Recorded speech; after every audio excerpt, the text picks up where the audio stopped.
solo dano riga pon ve wo da wa gbon o solo dana solo dano riga pon ve wo da wa gbon o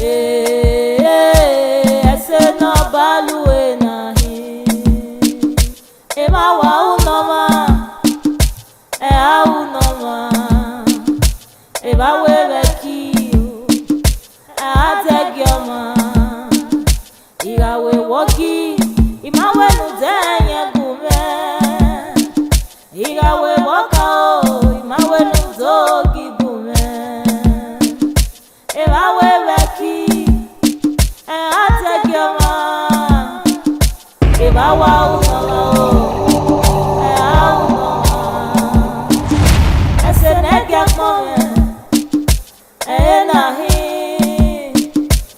Seneme nahi esenegia kome nahyo eseneme nahi itie wosene ina tenegbe me mawe ama igume o osedamu wehime itie wosene na moteko me mawe amai gume asene ya wehi Ijore sa ogbolo se ogbogbo o se we ra no oge we ri mo bi ori mo ira o won lu no ku ọmọ mana kira okije eri o no to afogbe to yen wa kini na de won ya igari wa gbon isalo ti me man no kan yen wo do kede wa pe ni mo ba se gbogbo ibobo yan ama ami we ami egbon so ma ami egbon so ami we ri ona yan afogbe to yen o me jobere ni awe iku wa we agbon salo na o je we o moto gbon ni imi pa iro no de no ya no wa si o egbe ibere ni siba ye bi bewu gi won me ne ore subo be o wa me o me la ho a esodo no ma ibere ni we ede ariba lo ni kan pe gbe agbon salo na ko ari ogede budo nu awon ni ka pase yo ni so le ba na no ga mi we eto ni ko ya egbe ede wo ya mo yo to a fo to yo siba mo be na ya ari wodo ra na si wodo ni we no mafu ayi wa ari ba ni o no do we e wa kan yo do me de ba wa ye wo o no re ni ba no re no ho do ka ya kule ni re ami ko no ni si wodo mo me e be ta na to e lu wa ya ni lu ya lele baba we si wona ya baba won wo bi emi mo we koku mi imi o wa ma mo nyi mi no ma ibere nyi me no wari ni me everything do mozambi we wona ma nyi no ma me ni wa lo kian ibere to me iwe wa ri ba e ke mi ya fe gu obo o ni ma me no wa dugu ni ba o lo se ma de you vien hi o ya me ti we te mo o ti pa wo ne bona o ke nu le ba yu to e papa baba egbe won ma gbon salo ma me gbe nu de ina we ze gere wa kian ni ya mi o ke pari ogbo de ni ze gere agbe ba ni bon de yo se o te kwiro ni e ni le ko wa ma ba ide won a ze gele e ba we be ki me we de o ya mi o ke ba wa e ba wa yo o a uno ori on akono daverisia o ya pa no yan to pa no ru mi we wo musika kabo we se we dagbon mi ikini do mi emi fa ki won do mi emi ji ati ri e ko igbon ni me ya won we ke pori o ade e bi ni gi ye eri agbon mi gi fi bi le wo ri no ma ori o me wa so to ori o me ba wo ese re ni me kiniri ese re ire mo ese me no ma ko won ina wa bi mi ko o ti me o kan ma o we mi ya wo idi gwen ya wo ori o me emi para gbon na no ati wo me ni ke na ati ya le ko emi paro runda Wonya to pa no ro. Ogo mo. What you said do phone. Iro ga E ye. mo ya no do we ko ya fefe mo apie ya na. Mo Oh, ya na. bele ya na. No na go time mo na. Uno mo ma bie. Ihan. Eh? Ihan ma ha bia. Eh! Ihwene ikbieva. Is that you? O isi. Ogbe mi na read okara. Bebe do de. Make zuwe zewe wo hime ko ni me ari yo wa me ye gbugwe egbe no gbu ogo. Oho no we wa bia papa na baba na. Imi aye we ya dogbe baba na do da we egbe no ze no. Ka bo we mi we. O mi ha man ya. Omia. Me we na bie ni. E we ha ma. Ikpe akototo. Iku ni ga ari owo do ni ikpe ama kwa gba. I do kokodo ki o me. I do ye de no fire se gbe. Ori o me. Ite wasele eina tenegbele mawe amaigume o oseda wehime Larene. Wagi unania. Wa sai bai. Ututa yibai.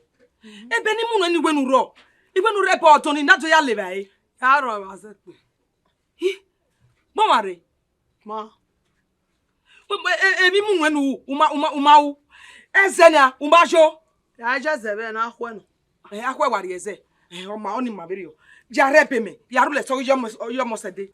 Ni me ya le bai bi ya repa. Ya hia ya ro eh. Take nu ke ya. Oduma me hia. Abi we bi kire abi ewe. Abi we bi kire abi ewe. Wa wa ye so gbo ma wa be ninu wa. Ya we. O kana uru enwe o. Ru enwe bo kana. Gumemi itere babana. Ure beni. Nda ihe ya le bai bi ya repa. Ya rule so yo mo sede. Ya ro eh. Mana be yeti ma wa re ma kokoro eh. Iye de. Iye me nu tane. Fono kyo wa. Wi am ye na ye. De na e wo fono gyo ma. Ijo mana ge won do no ha ge o. Ah. E ga ya mo ri o. Agbon mare. Agbon mare. Agbon woje na. De na e ga ya mo ri o. Ami ge nu ya mo ri o ni wo ya ewe ko to wa de no. Ami o pa na ge we nu na tawe won ri. Agbon mere. Imari agbon. E o so wa je. O manu ni ajun we din. Atana. Wa kun so no dazi. Venu wari ravije no gbogbo bonu na no wa lenu etonu na una ime ni ona imori wa ve yimia baba ko dudu ni rave ya ki an mo do la ri odo no ma me odo no gbogbo bo u fi gbe o to wu yimia ruda o be paro no mu eyo wa nu jira ero no nia amiro nu yawo la se me oma wo ye no se no mbo mu meri nedia iri owa or you na agwa wara rebe ibodon o wa beg me wona wa fie no wa ta wona wa fie wuri den wa gata ijime net wona rebe odon bi bai yore iga ka mi je me we agbon salozo wo se tame boy kai na go no na you na wo me o wa agbon salo piano mo se ọwọ́ sópè àgbẹ̀ wíkò ya fẹ́ ìyàwó ni agbọ́nsálò ra orin yan. Iná wọ́n dá fún sèmé náà o. Iná wọ́n yan ọ̀sẹ̀ wọ́n sè. Yan ọ̀sẹ̀ wọ́n sè. Ìjọ gidi wọ́n wẹ̀ wọ́n. Ayé mi náà gọ́gọ́ nù ẹ̀. Wọ́n rí iṣu ẹ̀ ìyó bí jẹ́ mẹ́bẹ̀ náà. Ìyá àzọ ẹ̀ yóò iná wẹ̀ àmú ẹgbẹ̀rẹ̀ yẹn yá dùgbẹ́ ọmọ ẹ̀nẹ́. Ìjọ kan tó mú di àzẹ́ bí jẹ́ mẹ́. Wọ́n rí àgbẹ̀ náà tó gbọ́dọ̀ náà tẹ̀ wọ́n tàgbọ́n ìsọ̀lẹ̀ ọmọ sí. Ya wa ga ogbeso yen o na mi ri wa mo ye ko ni wa be ga ni me ya se me ede agbe igili wa fi pe o to iwa pe won ko dudu na ri ada dagbon ru da iwe mo egbe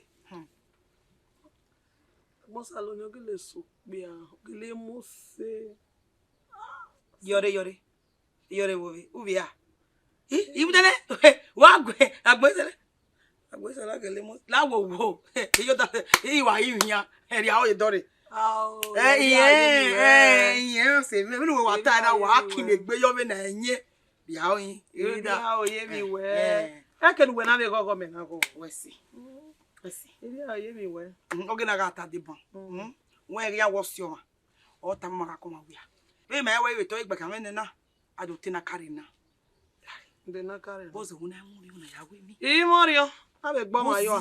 Olórí wọn àgbé enwe wala ne gadu na wa ya ewu ikebere no wa mumu na wa ya ewu sera iyeti lenye iyeti jugbo de ruati ya won dagbo wena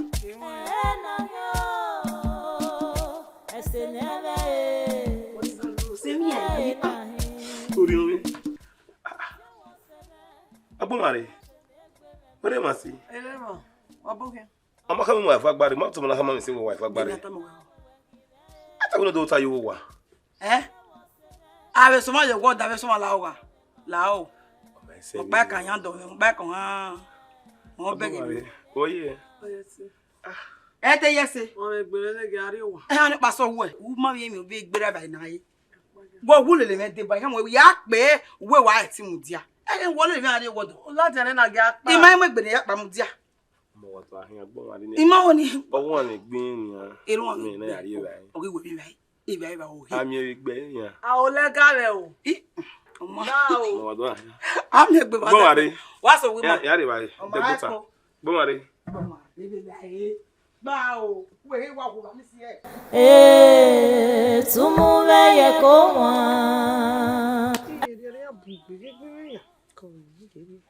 Gbene musi na.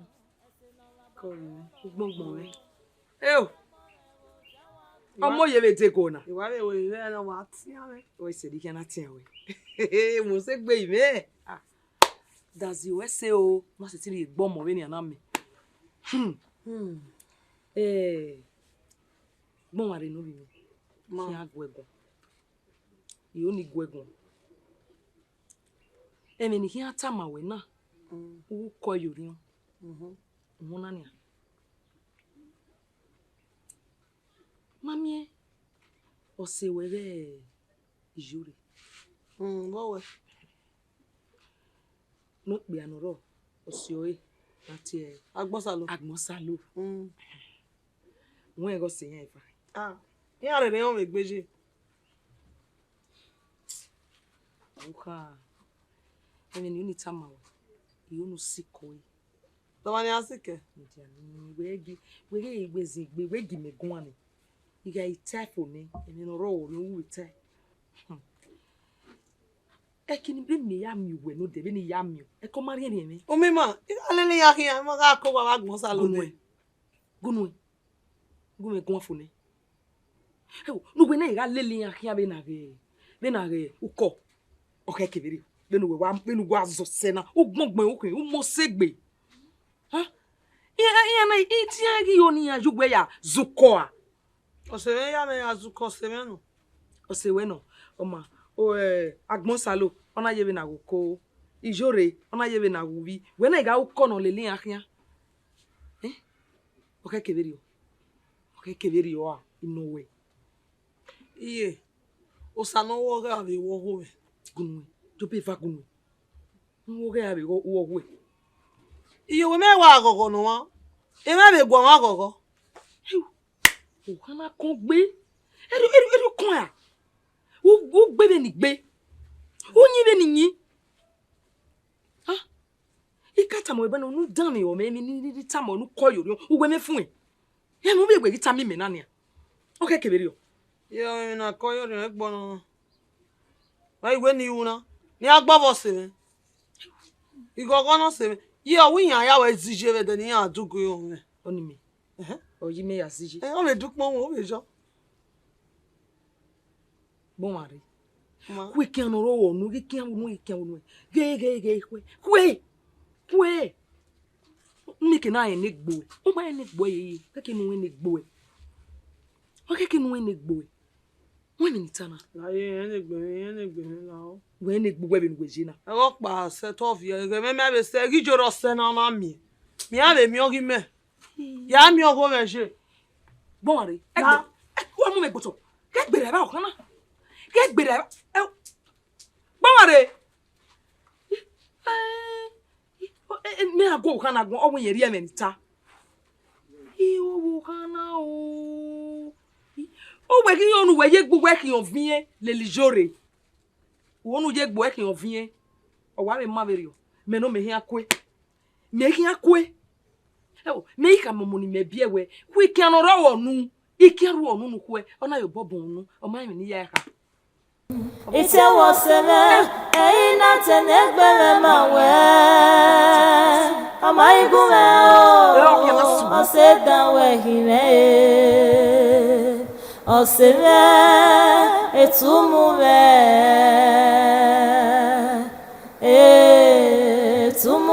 yekoma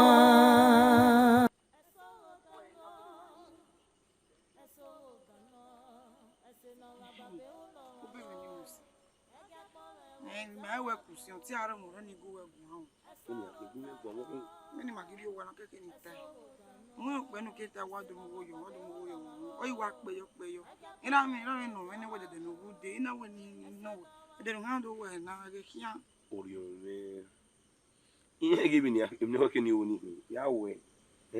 Obi ege ne hia gbegbe ya we. Mo e ya bia ba so mi na ni e wa bia o me wa ro we. Oh, my own big another get away, even that's my belly. If you're fair money, near you know, can you know? Yarry, I get your mafia. I will can didn't want to yell with me. If you cook, you now only say, get your cook, when we are away.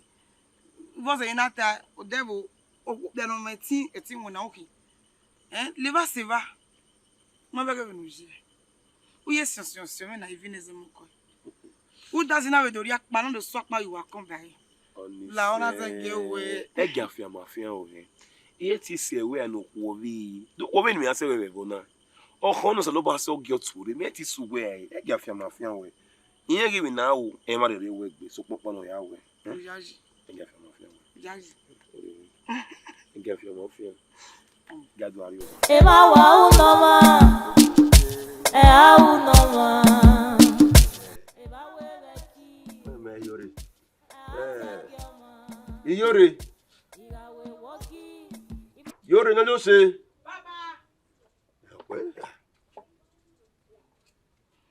Papa o te we mi do papa no te wodo wa kama na we o te ame afia kiri afia we be ye I say na kolo iwo we no de na wa me na won o ni wa eze me tu ha mu na gba fira kakabo iya yo se ye iya wate oni ti we we no we mo sa do go we se ye papa me te we mi have go na we ga we mi ufo ne buga ido ti we ni go ego e pa mi na vi naso national papa wa mi na e ba mi na ni de ma vom o ma fe me so ko pa no vi iri mi na ni e wo na wa do lega me ina wa ewo me ginuto ina ka pie me ginuto ina ka imagine izugbe o ina mi we u dazi wari giodu ni mi ni wa tengbo an pa do afili yan fe kwa so ko pa no ino ri iya e popo moriona e ma ni ka ri mi na ni ma eso but wa eso iwa eso mi na ni wono okawo wono me na se be yi amaka li rubu sali bo na woni kewe etinwa mi ti afili yan kwa ni ewere ma we wo ya akule yan igbere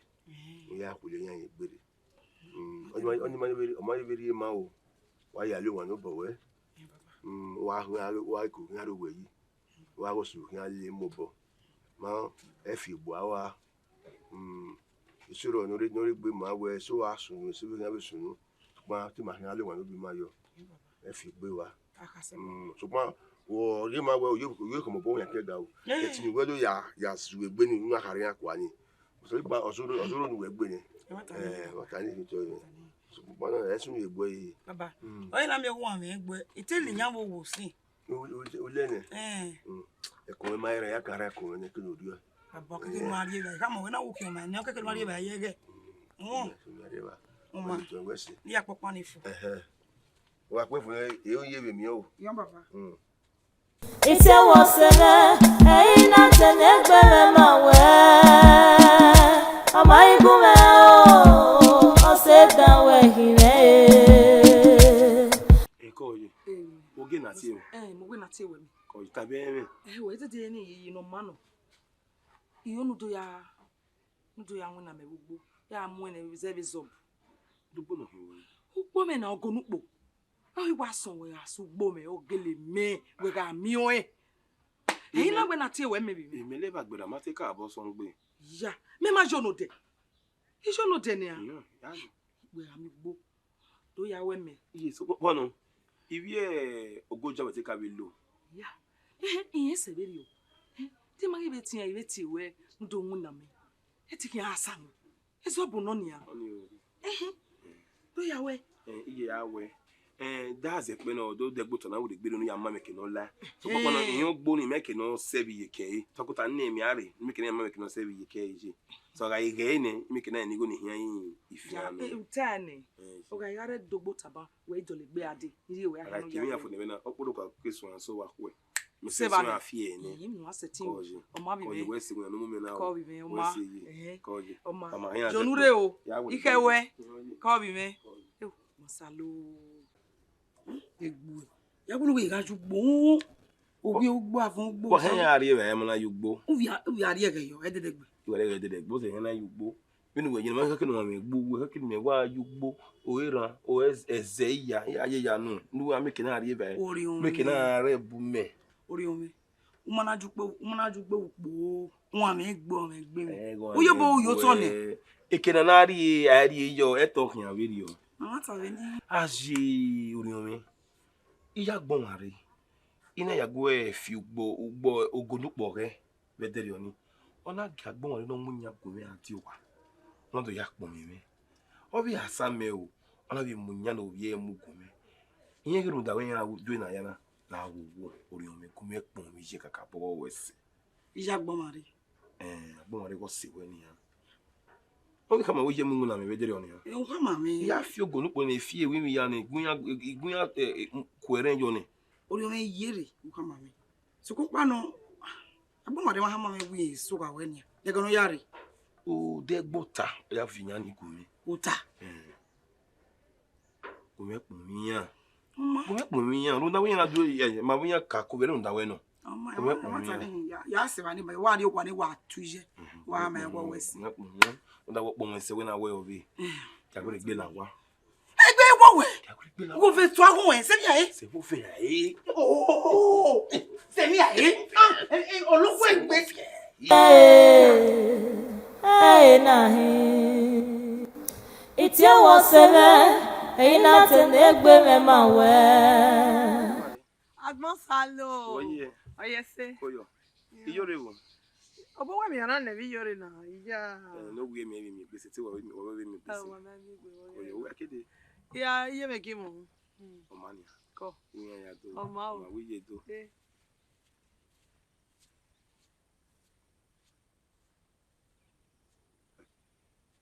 ko mi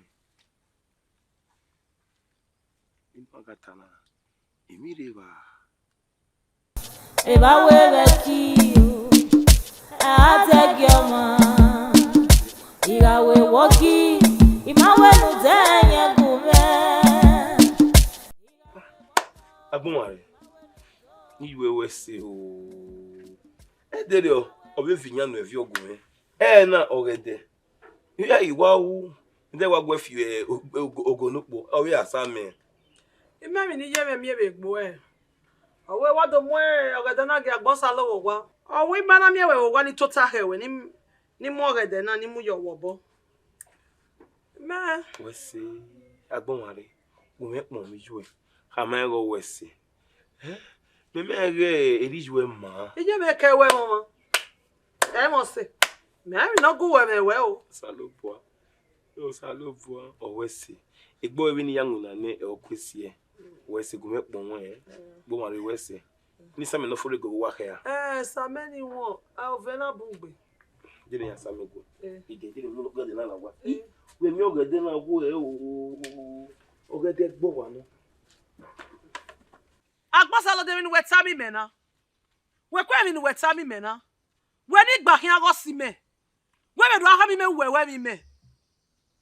Anywhere here. And then tell wa la jamu nu we na. Ebe ni we ta mi me na. Ya ta mi jore. Ma bi jore ri maji. We a do si ezo ni ma po a. No time me wu we me. Agbonare. Okpe ni ke mo e wuri. So papa no imeni he ya ekini akeso. Iwa amegi odu ni we na ka mo ni ma megbe mana. Do le gbe ti ave do we. Agbonare la wo. Kakabo wa we. Iwe nu we do le gbe ti. Ege me da ni de gbe ti la jan nu we. O wa he me so to. Awe na do bo be ti.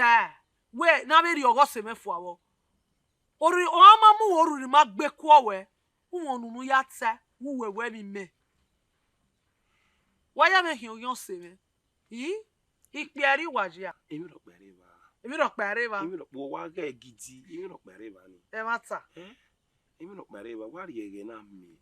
Le ba se ba iyore nu we kana ni. Ima ka bo we won we ri o. We me ka wa won we ka o ka o. Me.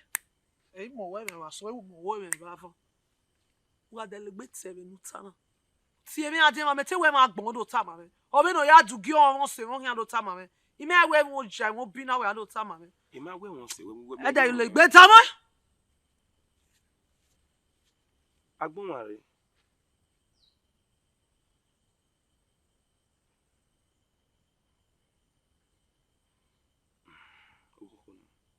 Ya wa ya kode.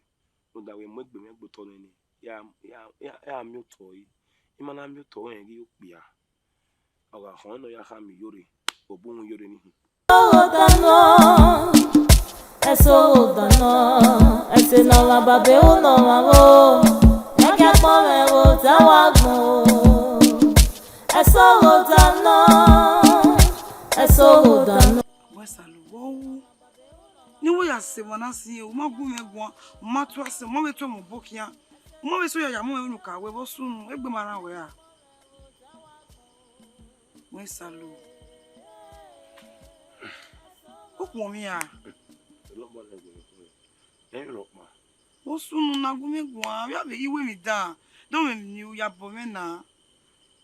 Mo we mi dan, o we mi dan. Papa na afiro bo pa wa fian. Ya fira. Ya bo pa wa fian. Iyo dazi. Uri ku ne a. Yene. Ite onku na ye yo, wo afira pa afion ma. Ibi ri ku ne. O se ma ni gun agbe. Ni ya mo bo go ni ya gun afira ni wa do ato na do ato.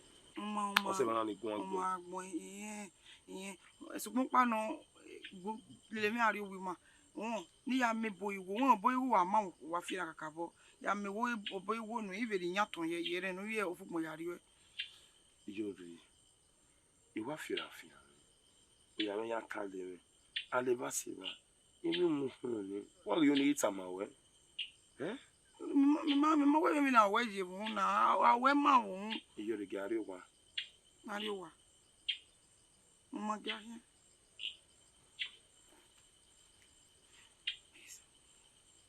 Agbon. Wo we ki ase me a. Wo sunu na. Wo se me, na tenegbele ma we. De ba na ile ni. Ata we na le yan wo.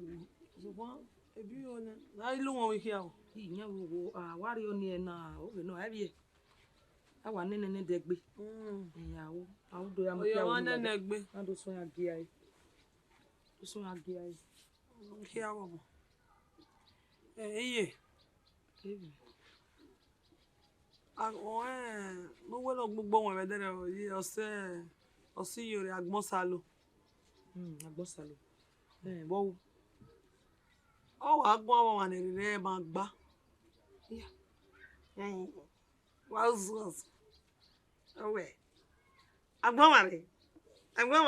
Na wo sunu. We ye we mi me. Ye o ni ri me yo wa. dia. Ye ma we mi yore.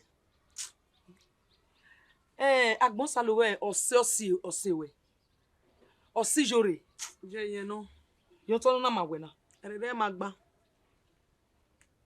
Me no data. Nwata. Dogo ni be no. Abi we mo ma. Abi o we mo. Egbo gu we me. Egbo e kinu we bi o we ge o we ge. Ya we mo ma be ri o. So ti wa we mi o ma bon ke o ma na iwa we mo. O ma ri e ma we bodo o egi awe mo ma be Ono re boka me na we da wa re boka me. ono re boka wo Ugbo. No when ji me be mu na na. We do ari boka me. yeah but mo salo na even nyi be ni na ti e oni ese zo no gwa wo suwe Ijaji we to me. ha ti e oni ese zo no gwa Ni na. Iri wa we. Iri ro na. Iri ona. ono wa mo you nuta ma we be rio Na we be kiri kan be you wow. Na pasia. Wa pasia. o ma wo na se Na be ni kina o ma mu. me to bi me ga mi o ya ka me ne do le gbe te gbe video ni ma E ile do le gbe kan ma ni mo be age mi gbo. O ma we ya ko kin o kin agbugbo ni fo.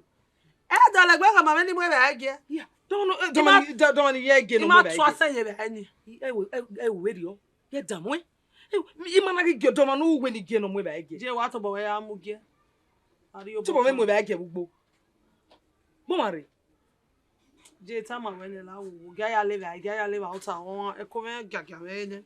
Won ye ko me kun awon gbagbe na ya le. We a ge ahia bo me mu ya si re koko. mo salo no na me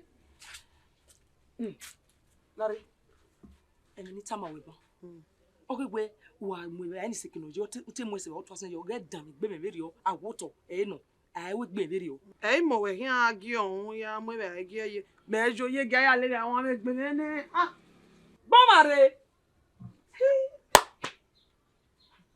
ama o Me mi o be ni ate. Me to do kian se ku yi. Wa ge mu o to yin. Papa mo salon na bi ma ra e. Mo sa. We ma sa sa. Wo ki ai. Wo we. Me ko paro no bo wa ki ai. Bi ma ra e. E ma yiri ku yo. Ma te wu ku nene o mai fu ere. O ha fu ere. Me me na e ya fe o la kian. Bi ni ave wo lo wo. Ave be bo iwo. Ave be wa ti amaro e. Ai ma wa ma lo iwo. Ha? O ka ma ya wo no ro e no ma no wo afu. Ro ba na ni me ma yiri we ba no mi wo. Ai ka ma o wa re fe ku gbe. O wa le ma. O wa le ne owo wa ni. O sa o ba le wo. Baba ba fu ni. O fu ni. Na di bo za bai. O ri bai. Bala. On wa mu wa baba bo sa lo. O ga fi to yin. Baba. Ai mo e wo ye Mo ma. je me wo ri o. Ye o fi mo.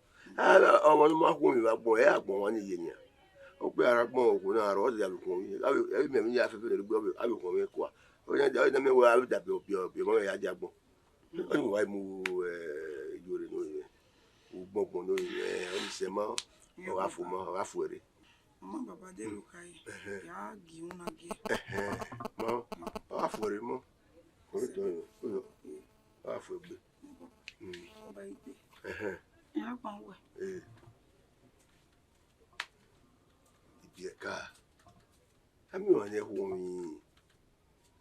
O ara gbon ma ko mi won ni agbon yi bere na. O àwọn akun mi a ri gwa le okun no eyo ai ri oni o be fe.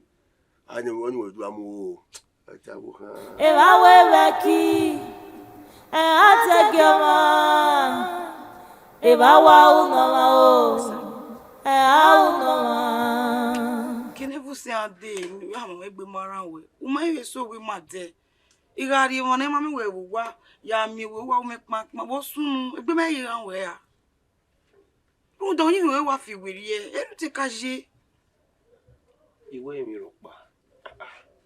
Mi ro pa ni egbe mara mi. Eni mi ame no mbo we na we gu weta o wa fi ran no. Afi na ma ye fo. O wa fi afe ni ye wa gbona iwe mu we ni. O ma ye fo. We ni we ya gwana, we ni we ya voka gwana. Ni na fi na o ri gbe ya eto a. O ri gbe ya eto ta le me gbe. O ma egbe igi ta lo. Iti ko ponu yin we fi weri e.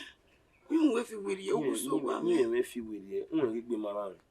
Ke gbe bi a o yo ni, we bi a to ta we a o yo. We di kaje. Ale ka mo we gbe mara mi. We a le ru ni gbe ran mi. Ile run ibe ya o ze na se wa na be de gbe ku gba kere. Ni wi ame na re fi weri e ru da. Eru me nwi na ni ge nwi na, onwe na gbe ara mi.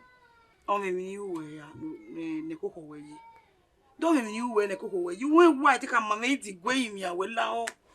no ya bo me de me me ke pa ina ri abewe na wa be mi ku iwia we ho do we equipment emeji ya una wo bi na ma ke kuna wa be kita ma we mama mi no so pa no do masasa ni mama eru kai ya be le ro gudazi no do ri boka ni mi ame no me na re fo iye ko ni do ari ogwaru de ma we we ayo to ke pera me ri ugbo si ori mi na mi re iga se mo na de gbota mama we ra do to ra agbon salo u be sume we ni wa re wa video uta me gbo ko na ta me gbe ta me de mara mi ni dire suwe a mama oni se egwe iya re wa ze pe iga re de gbota won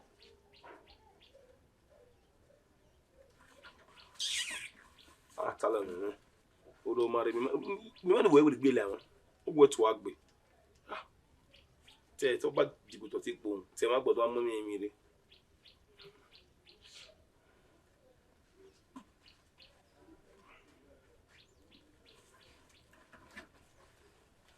Solo dano eri agbon re wo dawa gbon o.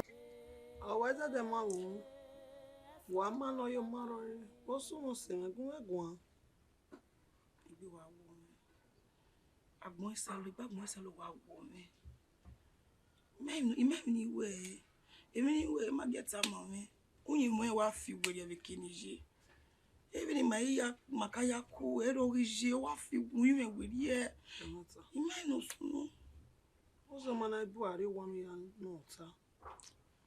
nota ni ino ene le bas be na be vigwe yo to na be yin na oke o me ni we ya bo me kama me no go me na yin no me na fi ko we rie o ma me pata wa me we pa ni mo ri mo boro ma we ye yu na ina ime no se wale le mi ya le me yin o we mi ya we ba no ti we do o fi ko we rie ime no sunu o ma ya jo wọ́n ṣe ma wo ebekin ya go egun ya o si kebi nu no ika ma we wuye ya ka me no yo bo we ho na gi yo oni we ire ulu eloji ma me no je me o si ayi video ko ijwe bo o ma le jugbo ai won ri on do sun me ni ari o wa ni Tumu ve ye ko ma.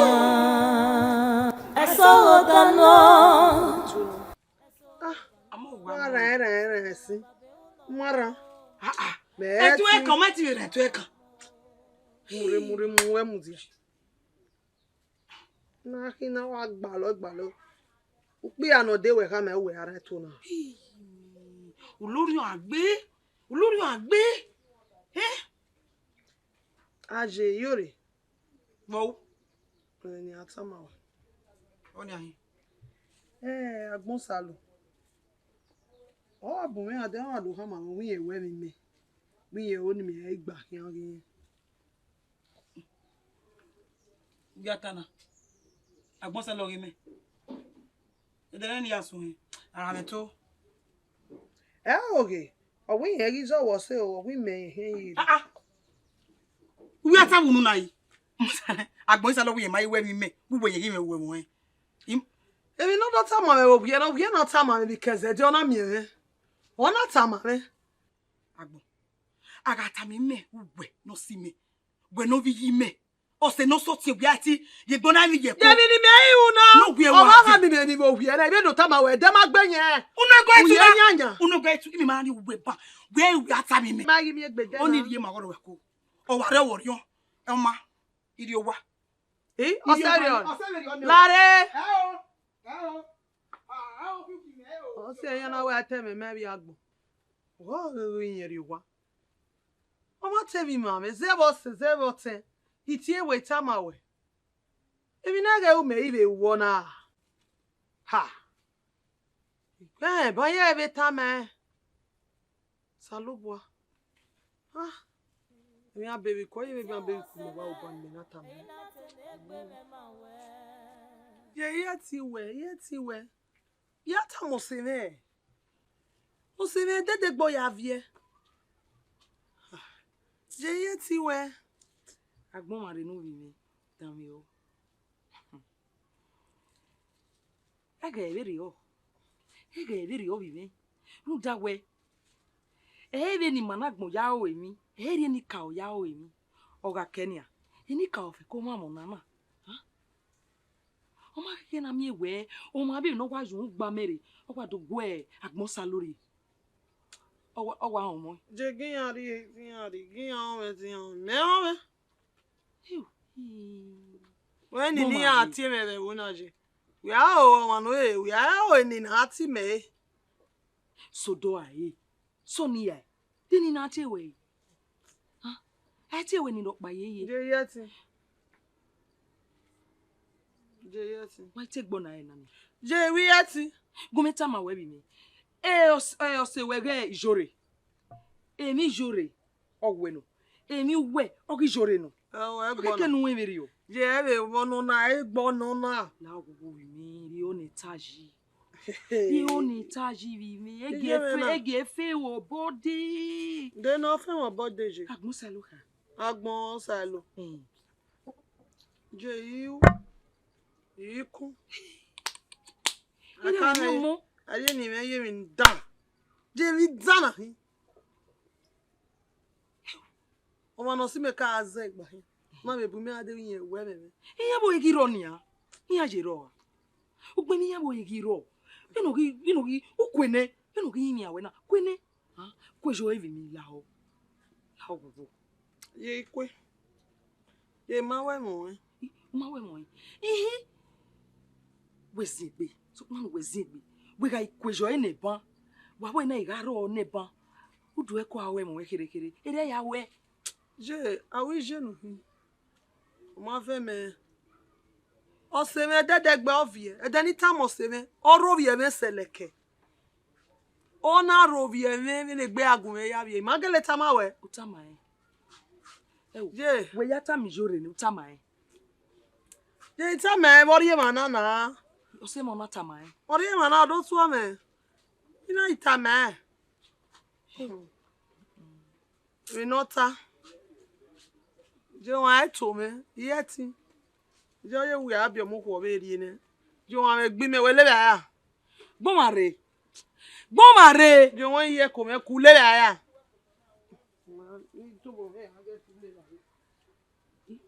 Mo kwe bi o kan maji. Ya wa gwo omo ni gwe ni ya wa gwe omo ni bi egbon. O ye me na megbo wa. E se yo me yi. O kana eri o wa do na. Agbon salo o wa fe o body. O ma be gwa gwa ri. Gwo o. It's your wasele. Je wa ni. Ya bule mi yo samede. Je, imi ni ati tama won majore. Wa gumegun. Gumegun e kege. Gumegun ne yamio. Je mi jore no. Ki jore wa o me paka. Ko be ni wa ya ha ma wi gba yan regun egun. Ibe gbi ma e mi no ze ni na beta me. Joro go sewe.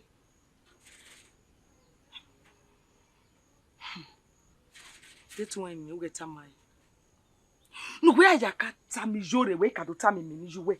Mo ki guwe gun. Bi nu kian o de nu kian la. We na ka ya tami jore. Je ma e mi ni ko me je no. Ha? Je gbe wa wo me. Ijore. Bo na nyi be ni na e. O do tamai we ge emi no sio e tamawe. When you get book na when you get your logo. Huh? Woman get a my Oma Bagowa, you didn't say game use some the Yariba. I rat typho. Oh, only way why we move original. To allow you. Hey, Nani. I said, Nagia for me. Hey, Nani. Walking show you. I wear the Muslim walking. There were Muslim. Point a woman who say with him. Huh? Who must say, baby, me? I ain't a tama with a woman. Ain't a tama with Musi. There we are Musi.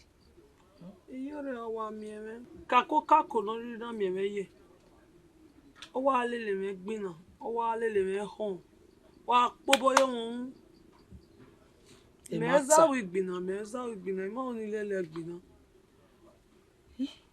Ewo. E jore na go yo sewe na. Wo mi bagmoji. Ha? Wo mi bagmoyi. Demi pa ni jore ke iha ni agwe uwiye. Ogogo mi odo. Uma o emi ni e o ni ya. Gwe mo eborion. Ha? Uma o. Agwe ni ya agwewe. Ogwe gbina. Ema dedi ori nonia. Emi na gbo eba na ni no ma wo. O ma we mi ro pa na agbo eba yi. O wa we ma se bi mi. We mo tai. We no make na emi na gbo eba. No make na emi na gbo eba. Abi mi. Ye yo bi. O wa ri o ja kwa keka. O ma emi ri o ja ba ni. O ma pa ma eva. We nemi. Ri kai. Deni we. We bi mi. We. No da we. Ben Gaenia. Agbonsalo. Ohun yin mari we mi jori. Emi o paro na hin mu jo ni. O hia na iri egbe gbe no. Hia na we mo. O we mo. Ami deji bi mi. O se var oro bi ni na. O ya ni oka we mo pa. O kikiga ira do mi egbe. O do we mo osio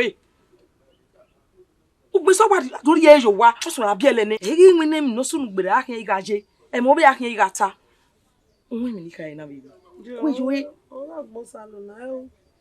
bibi agwa ari oja ai mi na ri oja ba emi ri oja ba na ni o ma pa ma eva o wa we mi no make na mi oja ba Yo ye bi ya we. eri benu ja agbe mi o ka gbe mi Awa kine ke o iti. eri ono e ba we gun Ugbebi yore ma o we. Ikuni magaku. O ma o be ya sosege ni ebi yeke. Je igawe. No ma bi no na ma na wa mi na ri oyaba Igawe. Igbina ni oga de gbe wi an lele me gbina me do we. Kako no na mudi akeme. Igawe egbo egbe.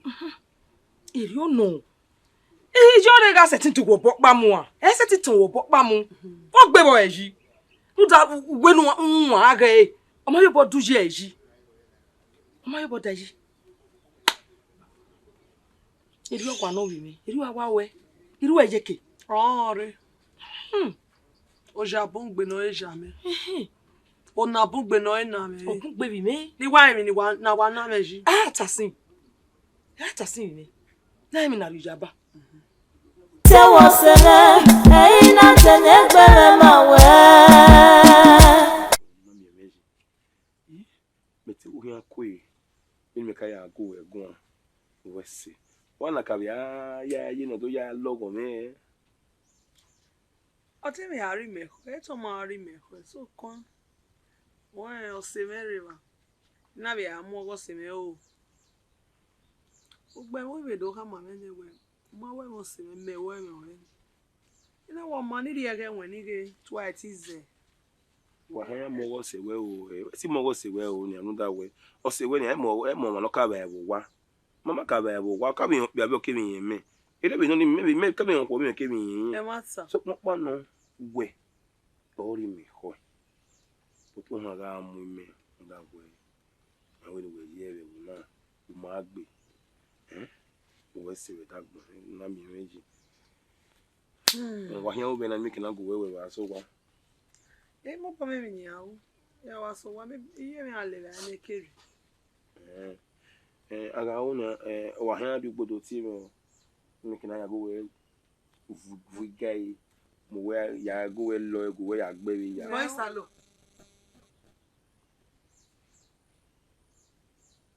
Udia.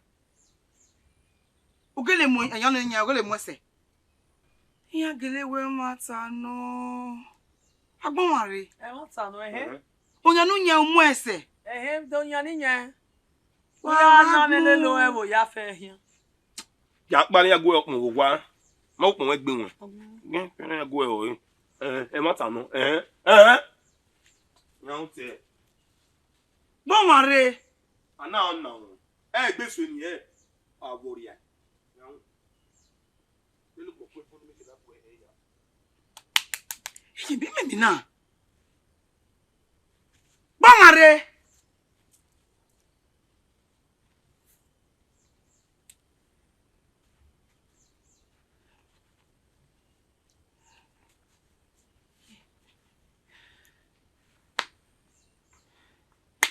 Mina, you re pagbe. Mina na ya. Hey! Agbon ware. Agbon isalo. Iyan mi gbe didegbe. Igba kya me.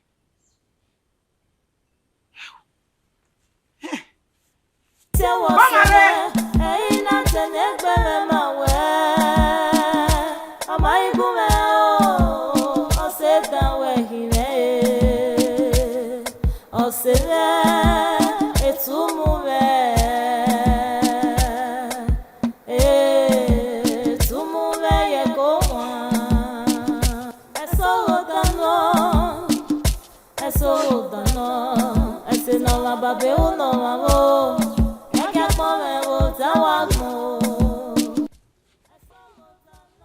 Iyore. Ina huevi. Ina mami agbode yi. Foro ke no fuetin. Abi na bona wasena. Wa imu bana. Ayore, wosu mi. Ai mu na ya fe yi o. Say if you told me, ya pari wa we bona. O pe mo e gba koko tore papa. Ege wa ra mo ye wa se bube yo me very ori po. Ya iwu. O ve pa e bo very papa mata me. O ma ri me yo ko mata me. No ta me wo o se me ne kakaka. O mi mo do papa. O se ne kakaka ya iwu. Jure. Ya u papa. Oh, remember, yeah, you papa. Edu awona. Se ma be ya fe bu abo. Papa ipebu. Agbo sale ko lo papa, agbo sale ko ale papa le gbe are. Papa, agbo sale ko lo mo. Onise. Ti gbagbo. Ti gbe aya we mabo. Ma. Ti gbe mo. Ti gbe onise vie. O so ibo ata we abosa yo wa wo ke gba to me gbe o se no ave we on a fare do tele soli we apo do kin anu o kin be vapa oni se mi kata sin amene ma mi abode wona nya ma o si gbabun so ibo ra we o sa ata to se ma o isun je ti e se mo de boyo yi so pa be aye de re be no ri o be ba be so no ko Bogi me we eri okin aya sunu eri okin aye zigbabo mo zigbabo ni wa sa mo sa lo every one wa se won ri a papa won lo pe mo we ya se boye so ko re be no ma se won ri o mo se o se we no o ko ri o ti pe to emi ma ori aye osun ni zigbabo mi ai mo ewo mo ro wa tutu ma Aivie. Aiwe. You know, you go where in a moment go away to him. Aivie. You can wait what if you yeah. No. Real Adenia. Edu I wanna huh? Oh, Maria, what can I want you? They buy. We abosale o ma ge o to boy ale bai kama yo anu ale gun elenu kama yo be anu ale gun elenu wa wona we emi no yu e wira wo e mo pa wutan we tu amege we ne emi ri ta we mi boto mi mo ya we wa yan le nya wo we ale mi to mo we ale mi mo e fi mo ya le bai ni o wo kale mi de e fi mo di e go me o fi o le me kere ya le ni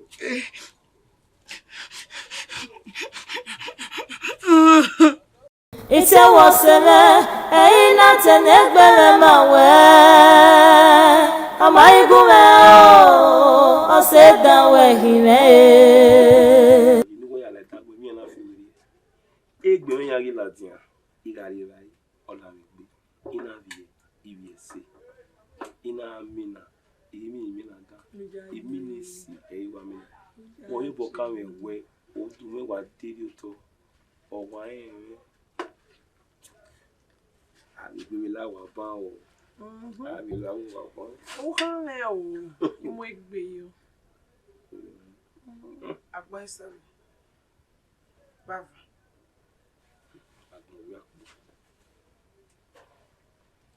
Ya te mi o. Te me so ni ata. Wọ́n na mi ẹ ọ̀wọ́n àwa awé mi agbọ̀n ó wà mú tán wẹ̀ odò yóò ní amú ìwé yẹn ní amú ìwé yàrá yà lè wá sí ìwà ẹ̀ má kàmú náà ìgbé fi ewé là wà náà ẹ má kà gbó inú ẹ̀.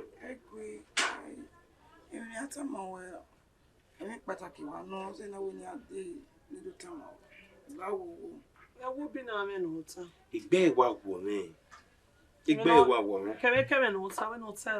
Wọ́n kò yàn mí gùn wẹ̀ gan nínú ata ló tẹ̀ wọn náà. Mo salula o.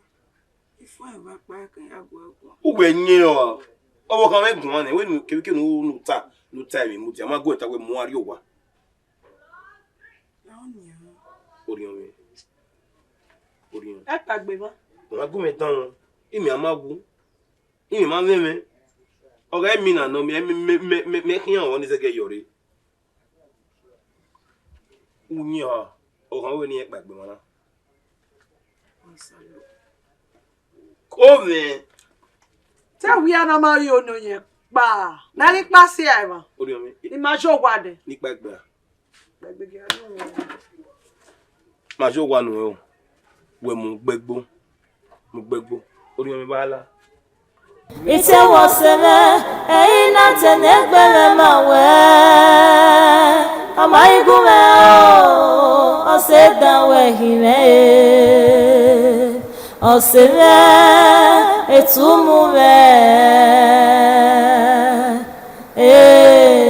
etumume ye kowa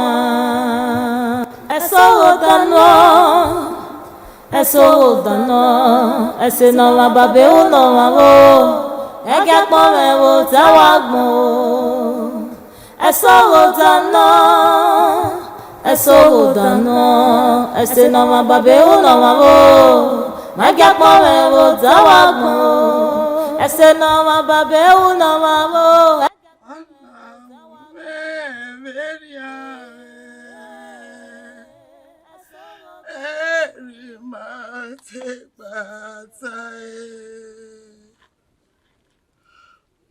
Maria gani mayaku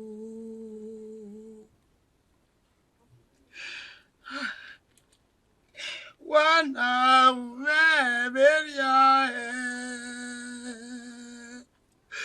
eri mate bata umaije agari mayaku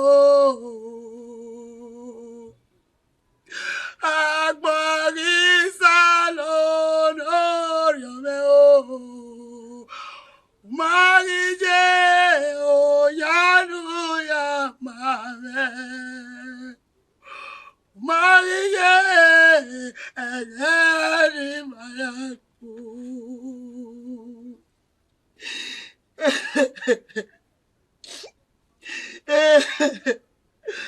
wana umeria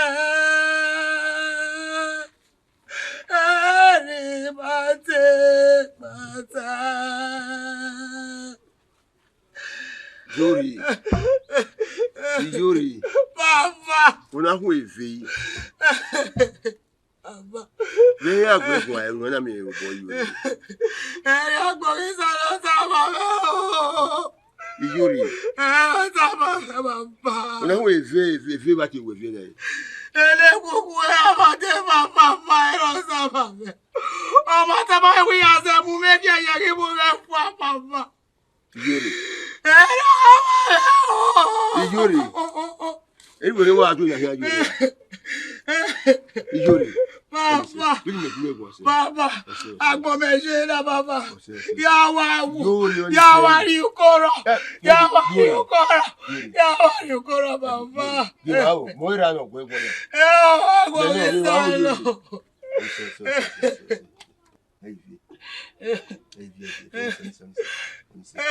Tumu.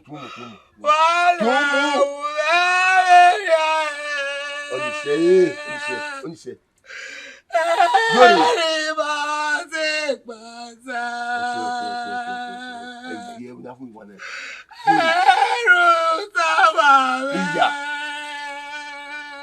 Dori.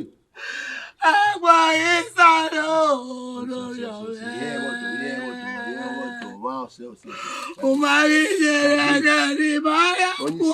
Irawe wogi imawe nudenye kume Irawe wakao imawe nudogi kume Irawe weki Eduni kuinorame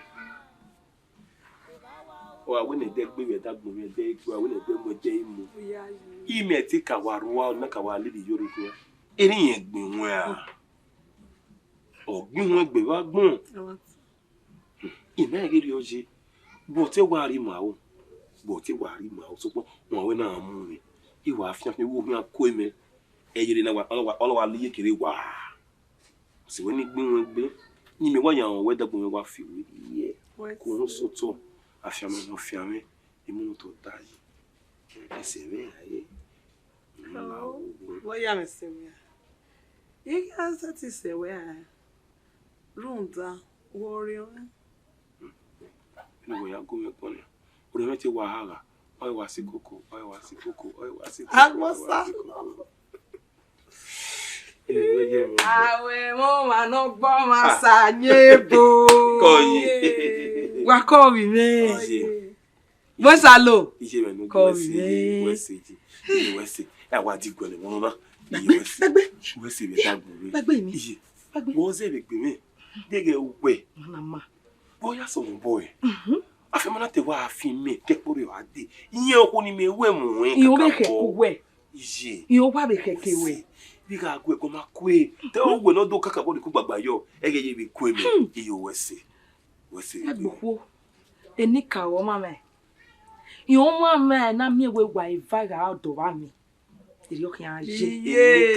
enika ma bibi o dede iyo le ti wa mu iyo ri me ho iyo re wa liye kere wa So ma no nika o ma pejo yi. enika o wese Wa ya gbe. iye Oime. o wa ki Dege. wa so to Dege, you got to re ni ya. ko wa kari ni iye mi si ba Mana ma. wese Oma. Ide ni ya we bai. Wa hin ai. Gbe mana ri ere na iku nu pa. Mami egile nu ro re na edia. So ba gba ko wa ro re ni. ye ofo ne ya Oma efo kero ike ni yo ni sowo ne. Da ku no ya ro be ere. iye obi e fi wa po buroka wa so iwala gwalogo iwala gwalegile awa keke wa fi ya go Nu ana ma be. Ije se ge ya so wo yo ge. iye asera na no go esera na le bai Ira.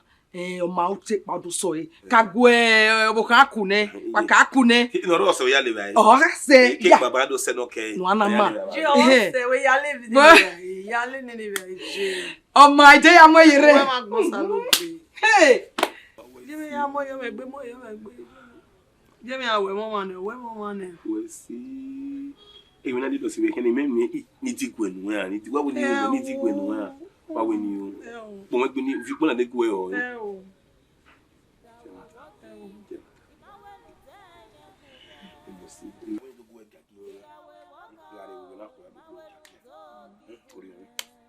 so wa We je me mu yan le yan. ite wa mi amia ide ni Omu yan ya kene. wo pe asera yo to wo o we na lo ya le ya so bi yo to ni ide ba agwa la re yo do Dia. Yuri. We mi na. Imi na me jena. O da ina ya efe o du e ma fe me.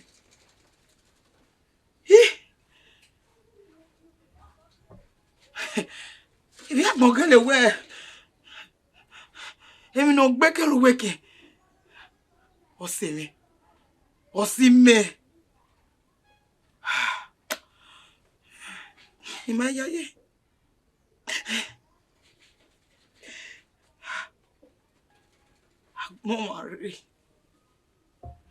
Agbon mare. Yangele kwa agbon mare. Uwe ga lele meku. Uga wo fenori o me no me agbon mare. Una wa e go ma miu. Awie. Hey mamo e. Una se bu pe o ma o. Uwe me je no ya gbi na me. Uwe mo no ya gbi na me una me. O pe ni ma we gba ku ko tore. O gba we ga so pore agbon mare. Eruje, eruwese. Eruti. Ina ya o ki ya wo se. Mere tu fi we ni dete gbe. Ina ya wo se. Una ye mo bo ye ke una me mo do. Me una ele kuku e iki. Ele kuku e ma ke fa. Agbon mare. O me pe o.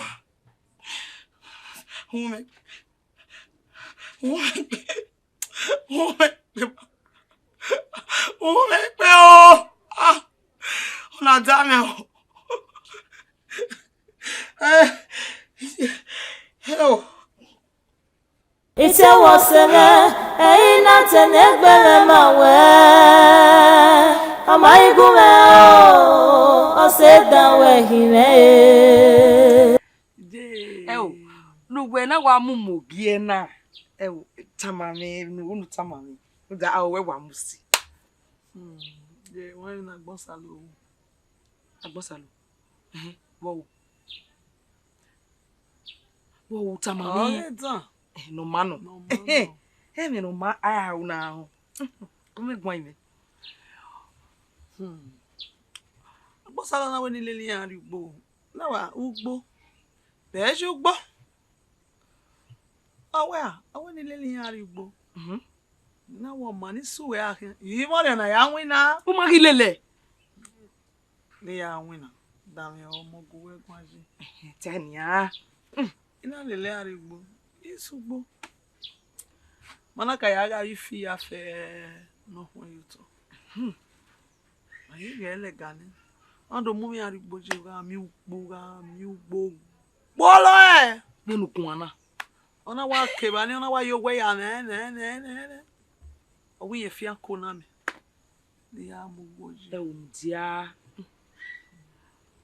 Agbonsalo. Ofin akonu. Ona fin akonu we. Je o ga mi akona fin ame. Oye tawa.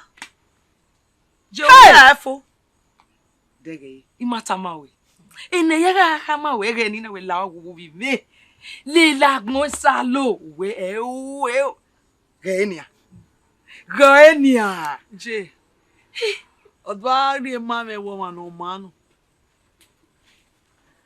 Vene wa ta ma we na je. Eko ya geleri eme. Eri oke ke no je. Irami. Ami ako. Je pe ana de ma ya re mi ko gbogbo ni. Nenu kunana. Yoga mi. Ajo ba kwa. Eruwe era. O ma fia komede. Akono fia me aye ke masimo. Na wa ma fia no ma. Era ya fia come. Ite ma Agbonsalo na mawe. Agbonsalo ogbugbo no kwoku a. Pata na bibe. Enika o wa ma mu wa Ivan wa won mi gbe. Ka boje. Enika o ma ma yo to. Nika o. Wa we se be gbo bibi, wa we se. Yo ese ko ya rere me. E mo na je gbe to alamori yo se.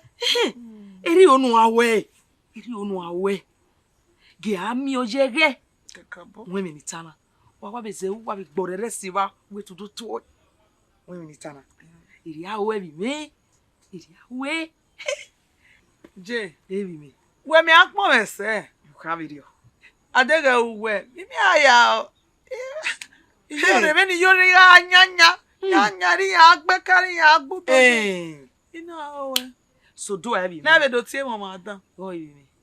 Emi no manu we me ni juwe ran. Kakabo. Awe emi ne enu wa tota re bu nre. Awaka na hi gedege na hi gbalaka. Edege. Ai mega oni metamwe. E ba wene ne. Ka wi me. Oh, go no bi me. Ka wa we se o. Awe se be gbo bi me. Papa. Yo. Iti awo sele, eina tene gbe me mawe. Ama ibu me o, on se ta we ki me. Agbon salo. Oyo me mo ke na ti we. Regui o. David me ina be mi so no su yo ma o. E ko ni bi no. Wa wo ime. Wa eje wa kokoto, wa keku. Mama gba gbe ena we akunwa we ni ayebu so pon yen bi wa do lo oni wo popa wo iyen we imo kere ro ni wa wo mi iyan se ti wa ile ma wa be bo so ni a e do ka e do ni ya po tan ka we alu won pa ibo yen ona ya me ti wo mi la wo mo bo si wa be o me be iyore ni wo bo we na ba do mo sa mo baba ma bi yori ma bo egba mi gbezo wa se me no so pon ma won mi gbezo ko ma sunu mi gbezo la o do we ozo ama ime we ozo o ne wa ko yode me do be ne we ko be kere na obi nu weti ya ku la ma owo re biri o le ba se wo me ku ba ke o me ya mo bo ya teme we oya me ka we ni wo to buda ko me bo fwe ku wa ko me bo o mo bo si lo wa ya se ti gun ayo ko me gun to me la ho baba we ni kata ba ma bi yori me mi gbezo o ma na ri mi ma ri ma si egbobo yo si egbobo o ma ri ma o ti ma wo egbagwe ni ma wo egbagwe ezoro mi la wa ko me bo no e mo bo si eso la ko me bo yo ni o bo we o ko me o no me ba we ma wo egbagwe we le gbe no me we ma wo egbagwe e pa we yo ta ya zo le mota ma veni me ro we ki me be se no bi we ma se we no ta we we na wo su bo si o ye no na se mi ra emi ni ra o ni we eme o ni we na oni opa wo baba iwa gwari ogo no won we do me iwa gwari ogo no won je ti me ge mi jore we ti me ba me ge fe me ge bu we de yeye me ti we ti me ba do yo ta ya no mota we ma bi yore gbagwe ma bo gbagwe yo ta ya so lo mota o hen do ri emeji mo ni me kina ta ma we ya ṣùgbọ́n wà gwi e baba ni se na me ala ye gagun na de na gare wa gino na mi keke lo so no me ona me kana mi keke lo so ni we ma bo gbagwe ati wa mu gbize amala gi mu gbize kan mu na ri egbe gi o ma ni abi le egbe gi o ma baba lawo won ni se lawo e dobe we ma gbu inu e dobe we le gbe ti me ye mi yore e do le gbe ti me wa wo le gbe ti me keke hin ama o bon salut baba bon salut bon salut eta yore no me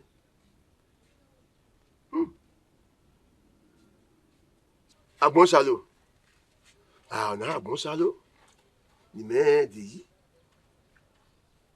oyo onyi we do fi were mi o dia e ki akiza e o meroro meneri yore na ti agbon salut mi aka gugun o ha ni me no do ava da we me na kare me na ni o ni we ona agbon salut mi o dia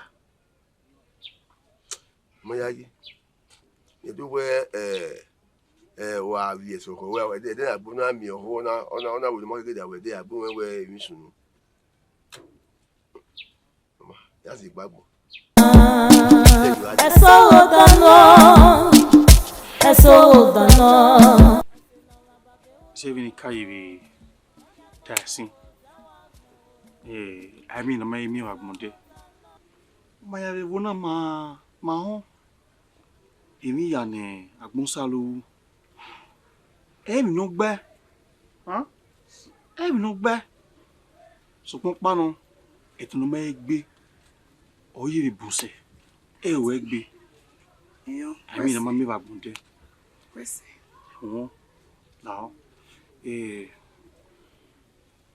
yo una vi agolo won ayi bi gugun ire ba TV. Yakuni we no di yakuni we. Ma. Kwese. Elele. Yeme no guy. Kwese kakaba wotwe. Afamero. Kwese. Vie o. Vie ge mo gbado abege mi vi we. E ma vi yo. Agbosa lo ora u so wa e ma. Ma. Ya so wa. So mo pa no. Ya bi kugbore bota. Akota kota. Ya bi ase vondo ami o. Mon Dieu. Kwese. Vie o. Yazekbe. Tu joues meu. Yazekbe. Ese negia fome. Na yo. Ese neve. Ohin awe de Muslim. Awe Muslim we joro ni ha ga mi. E mi lo pa na sunu kwa ma mi. Awe Muslim omo. Ya Muslim la. Eri yo we na. Eri no. Wa yo. Idi vie go e. Ivie na go no ya de vie na go. Ege mi we, ege fian. Ewo. Ela te go li o. Ase bo na. Ege mi no pari yo jo. Oye Muslim. Ti go no ya do. Imu na ni wa jo we zobi ni wa jo na ko ko na ni ya do ni. Lo ari e yo bo. Una ave keke uri aje. Inariwa o ga be yivie na. Ori o we aso to en bi mo go were ba. Whatever. Fia o mi ya mo. We gonna have people bana to mi bio. Mi ya fe ya di fe aviore ku do ko wo me. Ma gba. Aso ni. Bosa lo be. Ani. E gwe ni ya bi won la ko. Aso. Eni o ma ni ya bi ni e gwe ni. Ọmọ àgbọ̀n ẹ̀gbọ́n ọgbọ̀n mi kọ̀kọ́ gbọ̀n. Wọ́n ti ní gbọ́n wọn de wọ́n ti wá drama ó wá sí kí ọmọ òbí dáná gbọ́n wọn rí. Agbọ́n ìsàlò èyí àwọn ayẹ́fẹ́ rú ya màmí ẹ̀rú yẹ̀ bọ́n sí ọ̀tọ̀. Èmi yà mẹ́fẹ́ ní ogún wa wò. Agbọ́n wọn rí wọ́n ti wí mọ́ náà wọn náà wọ́n àgbẹ̀nà rí èkó wọ́n àgbẹ̀nà kékó dé. Òyìn ayẹ́fẹ́ ní ya màmí ní mú sẹ́rọ̀. Emi ya fe ma ewe venegbe una mi ame ya fefefe pe ma ewe ya ku e pe ma ya ku to ade agbon isale ruwe wa se a we wa mi ame na ya fe ni Okay da me no wo ma ni gbo o ma o na ya rewe e o lare emi no mejo we agbon ma re gbogbo de no ma se agbon ma re ọkùnrin mi ati riye emi enu ya la mo da o do ya fi mi ya were e o ma gbon we hun o me re gwi awe ko tu we gwi ya ya tolo gi gbo ese ori o me meme ni yo le lo se we me gbon ma re la wo iye boya mu we a ife yo yi age ma o egwe no meme egwe no zuo kaka ma we ya le bi apa iran re agbon ma re we iwe nu gi apa agbon ma we ni o a we na pa ene ya fe nu do na okeke ki ama ya pa agbon isalo agbon mo isalo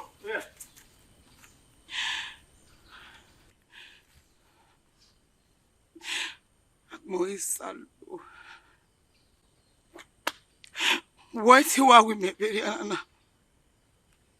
What you are so balona you make Veriana Moisalo? Where you got Beru more Moisalo? Yamobo. Yahweh.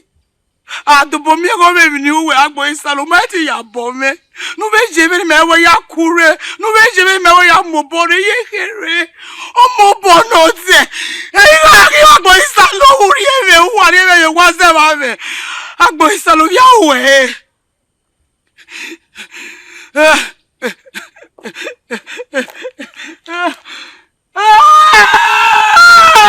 It's a was am I go I said that way he lay. So ya ko we me na mi wa ya sunu kedere ade ni wa lo balo na fo mo vi me we ka ku vi o mo ma ka sike gbe o bo keke ni wa de wo fo wa mo do amu ma oze do awo ya Yuri, opa mahin. Oh, if you want my ye. Yet you say where you way. See where you way. The vast you me will tell of your going. We're sick of come. Oh, Tierney, oh, Afamero. You are your dubo. Now you muting a woman if you're good. We are Mimi Hiddy.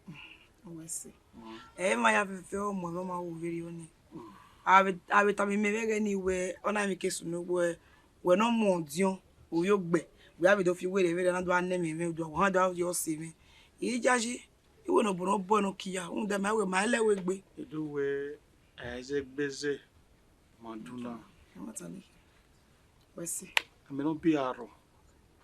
What's on it?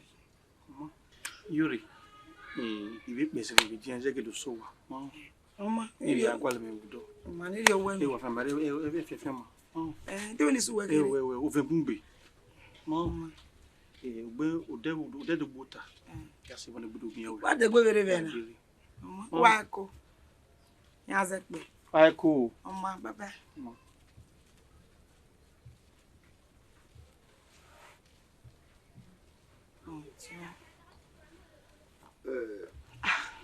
Yuri. Baba. You are what anything. Papa. So, my hope you are in the line. Baba, why they okay, Vanny Adam Yossi? Oh, when it is when we are ready to go on. Papa. I know ye. Mo Dion will be no room where we do. You know, I never look by me. I don't know. Papa, I don't know. I don't know. Oh, so your mom. Oh, I see no. To be anywhere, no, that you are la where would you were. Even me afraid to feel with it. I do not get it or do our own. I call that will go. I call that will get a caco, Lagane. Very well. Baba Mauze, we are able to me. What all my bit, where we have a cave no soon. And where's that bezel Maduna? Where can you give no you do come on you talk? What I know When you get more, do I will go one river? Oh, Massy one. Master number pass. They do not put up away on one arm mere window. One or we alone when you do I go on with one more on your massy on your show cabo. Massy one. A man will roll sing. Beg, I look at the bed. Oh, when I would not go out, shall put out by, eh? Baby, we're getting a could be in bed. And you're letting it there or wash your bar and last way, most of the Bosalu. I may the way I'm about him for. Oh, suppose he mo. Come on, Yamma. So nobody know your cock and your Baba. I see. Oh, your Papa. The way are they? My question is, my family. Ufiamene. Baba. Umana me una afiame. Uri ba ni. Iga mgwa. Pa kenye ya una. Pa ke. Uri ba. Oh. Ite wasele ina tenegbele mawe. Amaigume o. Oseta wehime. Osele etume.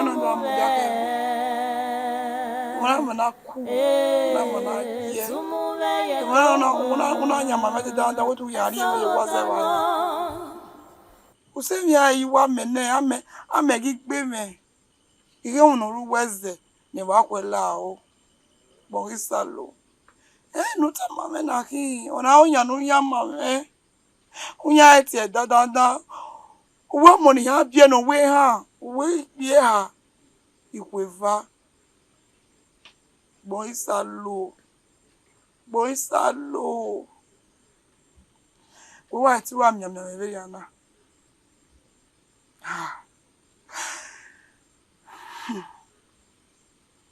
Agbodiri. No time mama na rina borisalo na ya no ya mama.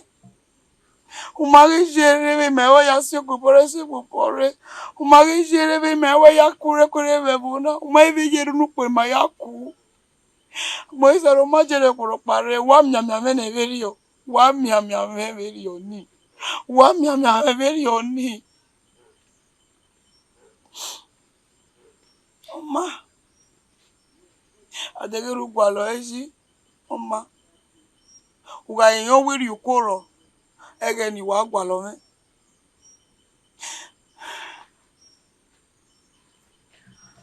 Moisalo. Agbo.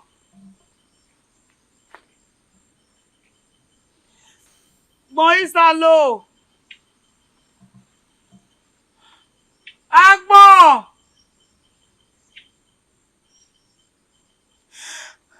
Agborisalo.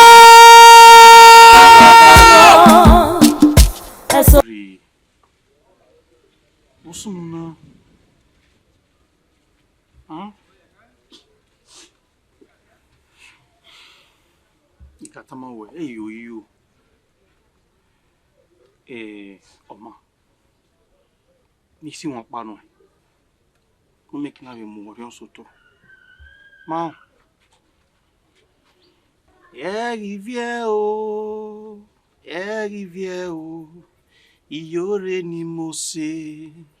Rivière o. Every setting wona.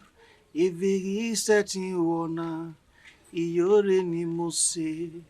La rivière o. Rivière ma. Kwa si wọn. Ibe ya wo kere. O jaju kan ga si wọn. O so bo awe ni bi asi wọn afemero. Uru wa ri ndi wa ye na ya. Wese. Rivière ma. Wa ma we ya so. Ya ma we. Ya dole gbeswe. Ndole gbeso. Rivière o. Rivière o. Iyore ni mo se. Rivière o. Every setting wona. Every setting wona. Iyore ni mo se. La rivière o. Wa ye ndiye. O le ri. Awa ya o bokra bana kwa wona na. No. Wese. Ivi kakaboko gowe. Ni woni kiri ni sona. Obe mo no soto. Why? Ani kena ya ve asukpo no de no sunu.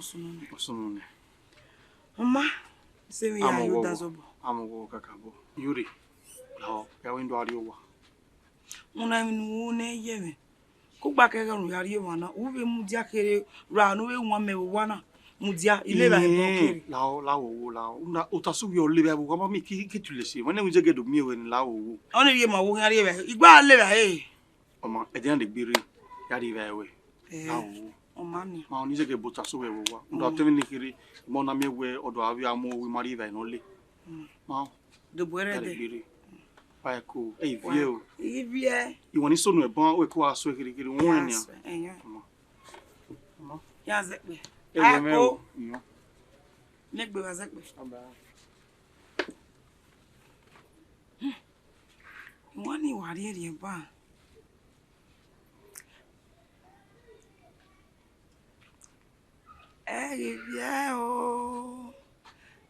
Rivière o.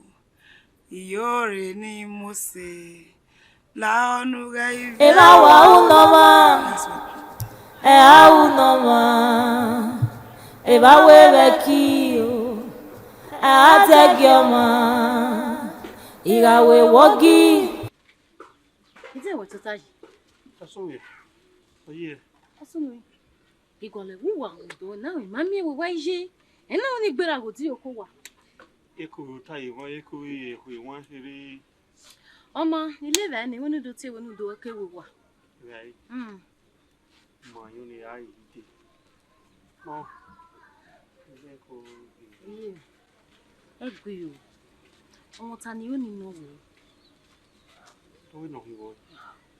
Na we wa ri yori to mo ni wa gba se. Yori.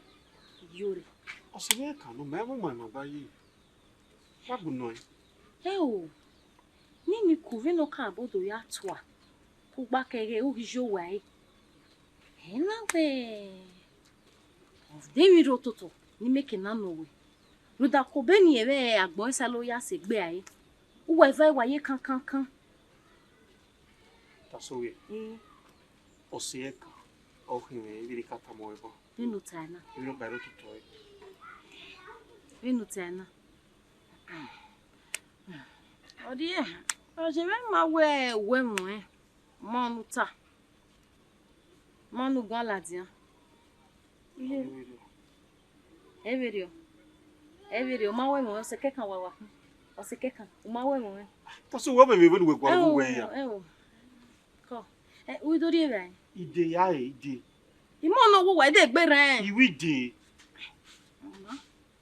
Eso dano, ese no ma babe o no ma wo. Ege pon me wo tawagbon. Eso dano, ese no ma babe o no ma wo. Ege pon me wo tawagbon. Ese no ma babe o no ma wo. Ege pon me wo tawagbon. Eso dano. Mon Dieu. Oye. Merci. Ari we di an. Era me gemu. Ogi won. O ma yugbe be na. Be ka bo wa wo me. O ya be ta we gbu ta na mo ni ju be na. You ni be e we firi. We. Egbe na wo we mon Dieu. Agbugbo nu selu. Owi ojugbo. Avon ojugbo. Ota ojugbo. O ma ijoge e na. Iyen, so won pa no egbe ya wa go wo me. O ma bo so ma ri woman no de. Ma ware. Iti tawi are. So won pa no we ni ta. O ma ide o viri yo. Iwa ku gbori wa ri be ni ri we wa ri me. Egwe la o. Igwe wa yi mi ameyi na. Igwe. O, ede mo mu ne, be give we ri wa so na. Ya, owo yesu, ogwedo so fo iri ere ma na ni. Owo igwe ye mu iyan ni esi odugbo. O mi ami na we ni ro so fo mi mu ere ya mu gi. La o, wo ri ari wa o. Ya wa mu nya ni ari wa. Mo di Da de o. mo de ku mu ne. Ma na eko. A to gu me na le we ati le we akan so bo mo me kini bi. Ari wa. Wa yere wa ze pene. Yari, ya ya. Wa. Ewe me o. Jan ze. Ege pon me wo tawagbon. Ese no ma babe o no ma wo. Ege pon me wo tawagbon. Ti ati we wa ya mira. Ya mura. Eso dano. Láti ati we ti we to wa kian wa kiri we wa ri o wa mo oda. Ekiri wa ri ru mi wa yi. Egbe la o. Yuri. Ọmọ ta pa ni ti o ni te nu we o, egbe o. Tabe me. Jaje mi ya ma. Kakabo. Ogun mi. E o ikun mi. Mi ngro gba ro mi gbe. Mo don la o. Egbe o. Ta po mo ya jige no wota na la o. Mo di on se ma we kini a. Iyen. Ye paro no ati o me no yo mu me. Uya yi. Yuri. Binu ta ye o. Ado mi we ọmọ ewo na. Odobu ya de tamawewe Yuri. Iwa we me we. Yo nu wa igba yan. We ra ta mo ni o wa. O do e ma fe me. Beregbeta. Iwe binu ta ye ka e o. E oge oduda wa gbon. We ọmọ ewo na. O pe ya. Odobu ya de we Yuri. Wa ti igba yan me ya iwe me we sa yo. Ebi ekem kide. Enu ya ka we obiare ya no akewo na re. Enu ta je wi yan ari me yo wa ze ba ni. Diga ku. O mu di o. Ami ni ne. O. Awo ma ni me ga me ne agbon salo. Me ma yi mi aye no biare be na. Di mi awe o mo do. E wo we de na pe ni akere. Bi agbon be re bo na ni mi alele ma we. Ma jaye. Gbera wo pa na si me na me egwe ma we gwa me bo na. O. Yeti ida mi ari lo bi awe wo na. Awe agbon salo kan ya re. Bo salo. Yeti lo bi awe. Wo me de bego mo pa ewu no ti gu we gun na we ko yo yi. Baba. Baba domo. Wadu. Domo sa. Yo. Baba bo ya. Domo no wa. Ni aye. Domo sa. Yo. Domo no wa. Baba. Ere wa na bi ade mo po wa gba mi o do. Ni tu gba iduri e o. Koyo. Domo no wa. Yo. Ana. Omo dion, oyugbe no nu we. Me no ba. Ni ma no se ya. O na baba. Wọ́n máa ń rí àìnọ̀ta. Koyo igbera we. Domo ba. Era bi we bo. Iyan ma. uyo ome Merci baba. ya we kwere Merci. uyo we me kili wa te we ma we we ne ta ri ko li wa de ise we si igbo we na poto ama we gbe Opa makin.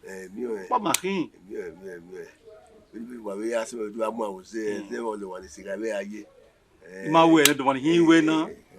Ibi pege ne we nu ya ka ya so ya la wa ni a ibi ya fe we ye ho ibi ya fe fi ure igbe O do we si. eto ya we ge o me bu a te mi o ki ba ko we yan na o ge le akore mi ro na we ki ba pa na we no ya be we yan we akore o ge we le akore ma tu ri o me wa si to Merci baba. yo o fu egbe Merci. o yo Yo. Oyo. Baba, lao. Ya.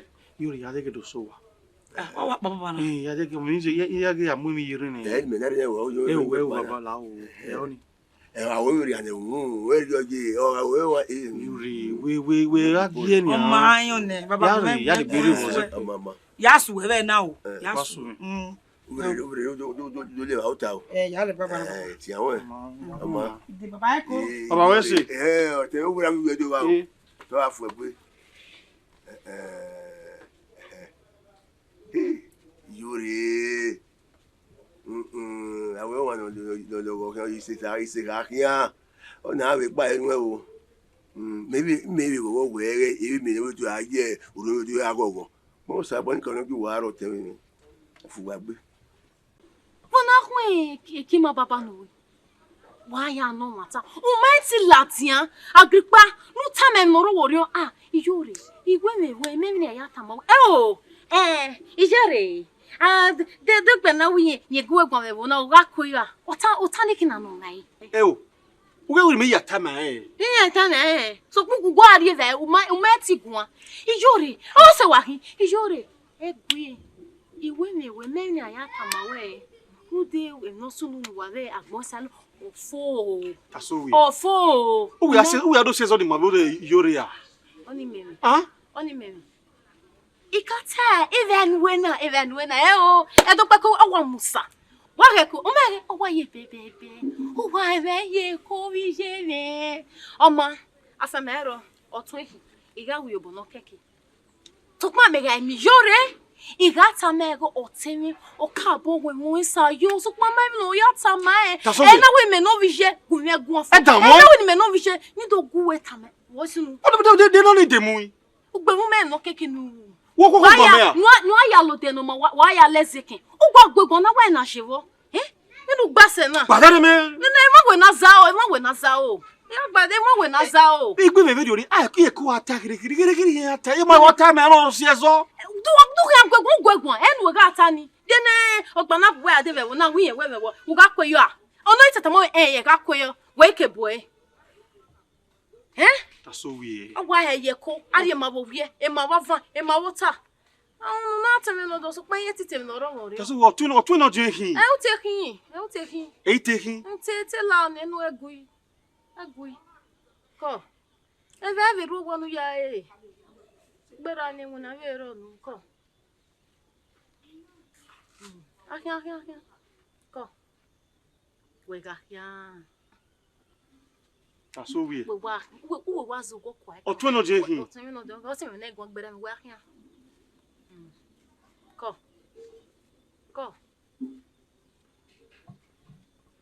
dega gbon mo na mi kun bi je no di oyin was wa o fi won yi we mo ko meti tame mo sunu gba we ma ku ya mo sunu na ku me gun Igari o deserve no vie na asame. Ite na do de kun. Agbon isalo de agbon are. Yen wa yo boya de popo yi. En mo agbon isalo ka wo dede. En ya wa agbon are yi o. Agbon are ni o dege me bi te o. Ona de le gbe awo na no mi na ya yan.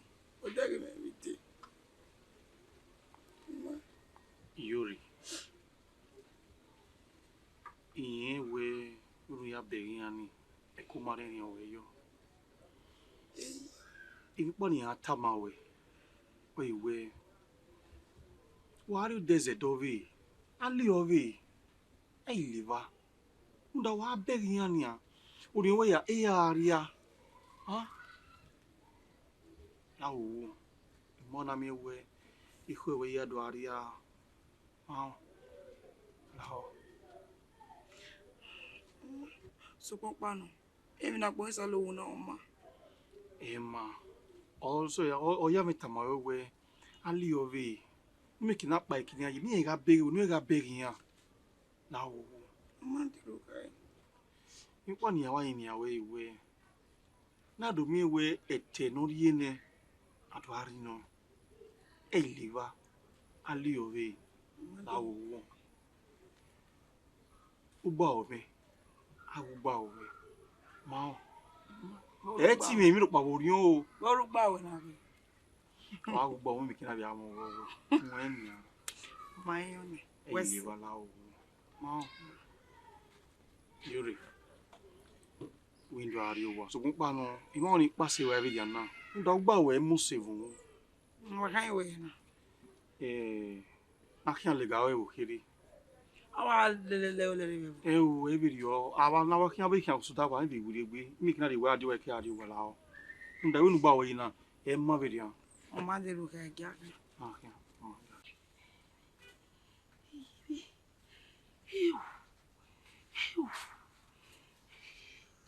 Na we eke ya ne wo von anari egbe me ni anoma oya me ri we adi won wen urebe onipe di anola ina we ga kun yo to Rukai.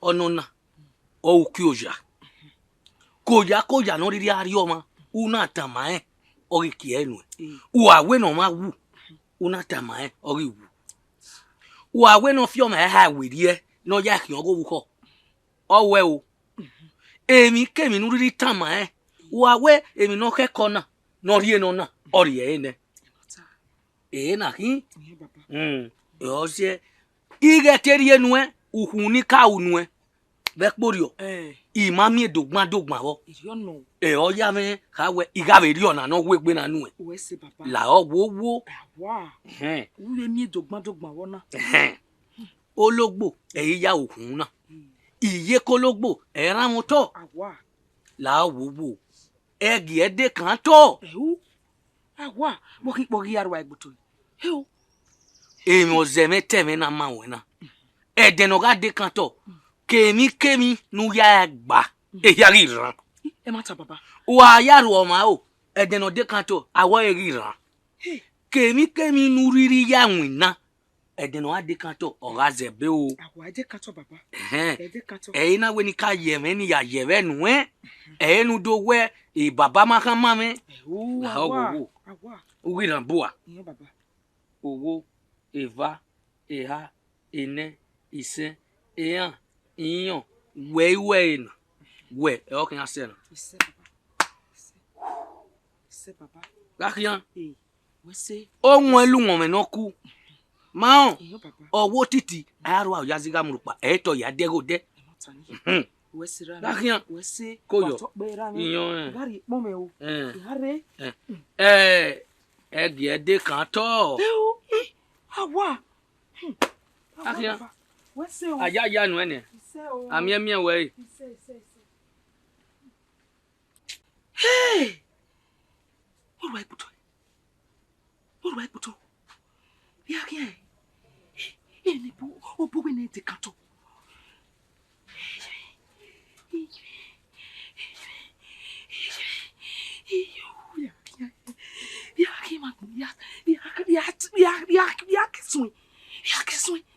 ya ta musu ya ta mi papa ide se ki bu o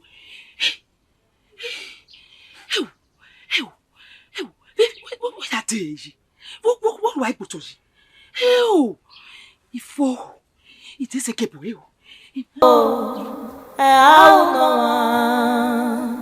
ese nege pome nahi ese neve nahi ese nege pome baba bo Opo wo kin baba bo no we na waru le de na ijaji ge yama ẹ má mi rí o. Ẹ má mi rí o. Wọ́n sùn Bàbá wo tí ní gbéra ní yami o. Mudia. Gumegwa. Òkè ọjà ni bàbá o me.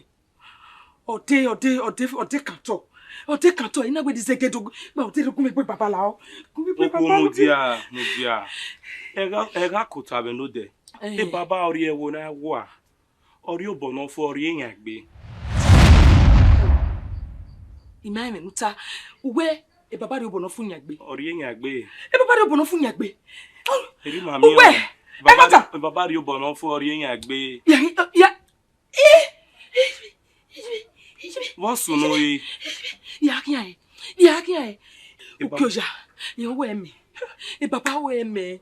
Ìyàwó ẹ̀mí mi lórí ẹ̀fọ́ òdúkùn. Òkè ọjà náà, ẹ̀bùn náà kọ́kọ́ àẹ́ nà. Àẹ́ dènà pàrọ̀ gbọ́n. Ẹ̀yin náà wé ni máa wẹ̀ mí ya fẹ́. Númi èké náà ká yòó yan. Nú yá awìn náà, rúndà wẹ̀. Èrí rà mí, bẹ́ẹ̀ mà mí. Èyí náà wé ni bẹ́ẹ̀ mà wẹ̀ náà. Rúndà àẹ́ dènà pàrọ̀ gbọ́n wí mẹ́. Wí ká yòó yan. Mami ọ̀nà náà. Ọ̀nà ẹ̀ á tiẹ̀ wọ́n mi.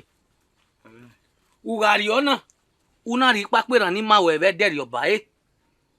Ọ̀nì èèmọ̀ náà fi èmi kẹ̀wó tọ̀ náà yóò wẹ̀rì mi. Uga ìlú ẹ̀kú gbé wúri ẹ̀kẹ́ yẹn dò bá ẹ̀. Ọ̀nì ẹ̀ á ya zọ ẹ̀. Máa má bẹ mi ọ̀nì náà ló dọ̀. Ọ̀nì náà rẹ̀ wá. Ọ̀nì ọ̀ ìsàlẹ̀bù ọ̀wọ́ ìsàlẹ̀bù ọ̀kà nínú igi ògbẹ̀. Iná wé ni máa wẹ̀ ẹ́ yóò tọ̀. Máa rákíá yà á palẹ̀ owó ìwé nìgùn mẹ́. Ní ti gẹ̀wẹ̀. Ya kpalọ re runda gegere o yari e ba kun ni aya nwina no ni no simi yari oba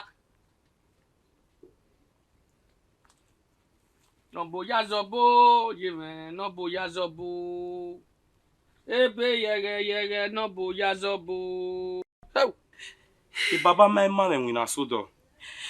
O mama we nwina sodo. O tiri yan ma me o ma ko ya ma me o kiri obono fun yan gbe. O ma ko ya ma we. Hey! Ẹ má tàbí gẹlẹ́ sábì nìyẹn. Ẹ má tàn ọ̀rọ̀ ìka máa rẹ̀ náà. Làó bòbò làó gùnmẹ́wé làó. Oko. Iṣẹ́ ti wè ní rọ̀pá yàn lọ́nà. Ìbàbá pa ọ̀rọ̀ ọ̀hún ọ̀nà náà. Ẹgbẹ́ òun ni à. Ìmá ọ̀hún sódò. Ẹgbẹ́ òun. Ẹ̀gún ẹ̀wù. Ìfó. Ẹ̀gún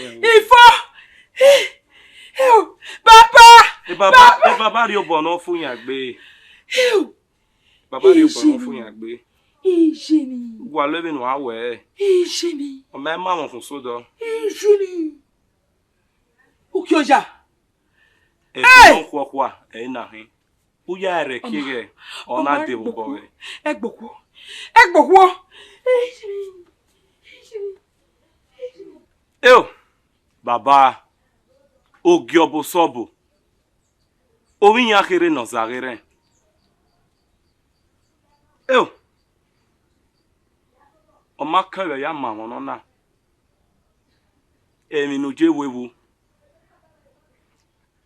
Ariari agi mi gbe baba. Ite woseme, na tenegbere mawe. Amaigume o, osedanwe hime. Oseme, etumume. Etumume yekowa. Esorodano. Esorodano. Esenoma babe unoma mo. Egakpome wo tawagmo.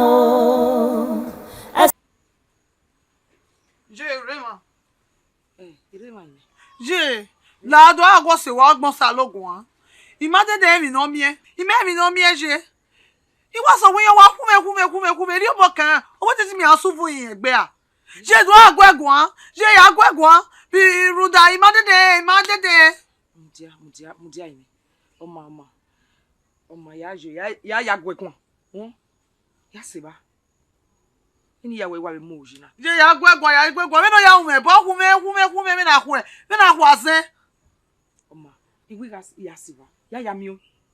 Dola oji wu. O fi were. Mo me ni tana. Je ya mi o. Ya jo. eso dano ese no ma babe o no ma wo eke po me wo tawa gbon eso dano Yuri. Wow. Emi lupa. Awe mamu. Awe ma. Ovena ni lade wa no. Enja to tania. Ma veri no lao. O mi ati tamawe. You do to mi ati tamawe. O wa ta sinu ya se wa tania. O mo no pa wo a. O mo ba ma wo Yuri. So Yuri lao lao guyo ya ti o mi ati tamawe. Ona mi nu ni ma we mu ania. O wa me gbu ni mu ba nu. Wa me gbe me iye be ni wo. Yuri. Edo we agun awu amayiwe gun ayiwe wu. Dele nu atalo kwa we nu ma gotana. Yuri. Iti uwe mewe. Iti onu ayi gbakyan me. Mudiane. Yi. Ona imi ku. Etuku. Egwila o. What's the woman attack again? Wow. Modio.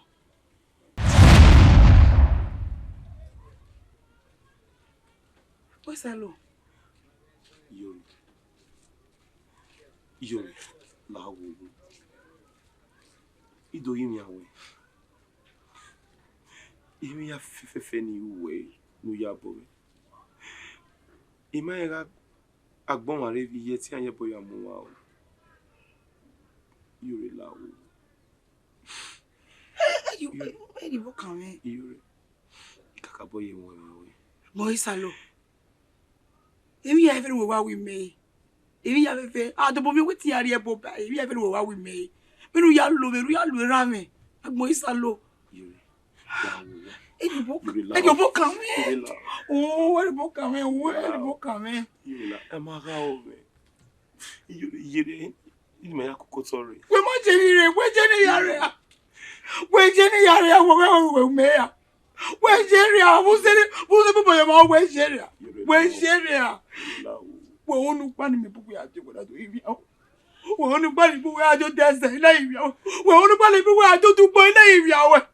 We de mi ni unu ya po me we je ri a. Ku je ri. Ma ra o me. La o. Yuri la. Yuri la o. Oh. Me no agbon salo. O me. Eti ga o me. E a nyonyi gbinyi me nyi eti nyi da we Yuri. Yuri la o. Yuri la o. Yuri. Etamawe we. Awe mo ma dai. Me ku we gun a. Gbigba kan me gun. What kan we na je na yi? Ai gbakyan we. Me ku pon me ri o. Wo mu nya we. Awu hive bona. Nínú wotapa. Awo tun we ya. O we ni boda mi. We mo te ma we na we ri o. Ya ni boda we. Igba gbogbo ya ni boda we. Wo mu nya we. Egu me ri yo ni ko me kita. Le ba se ba. E mari nu we. Gba kan me do gugun. Yuri. Ba wo. Oni se.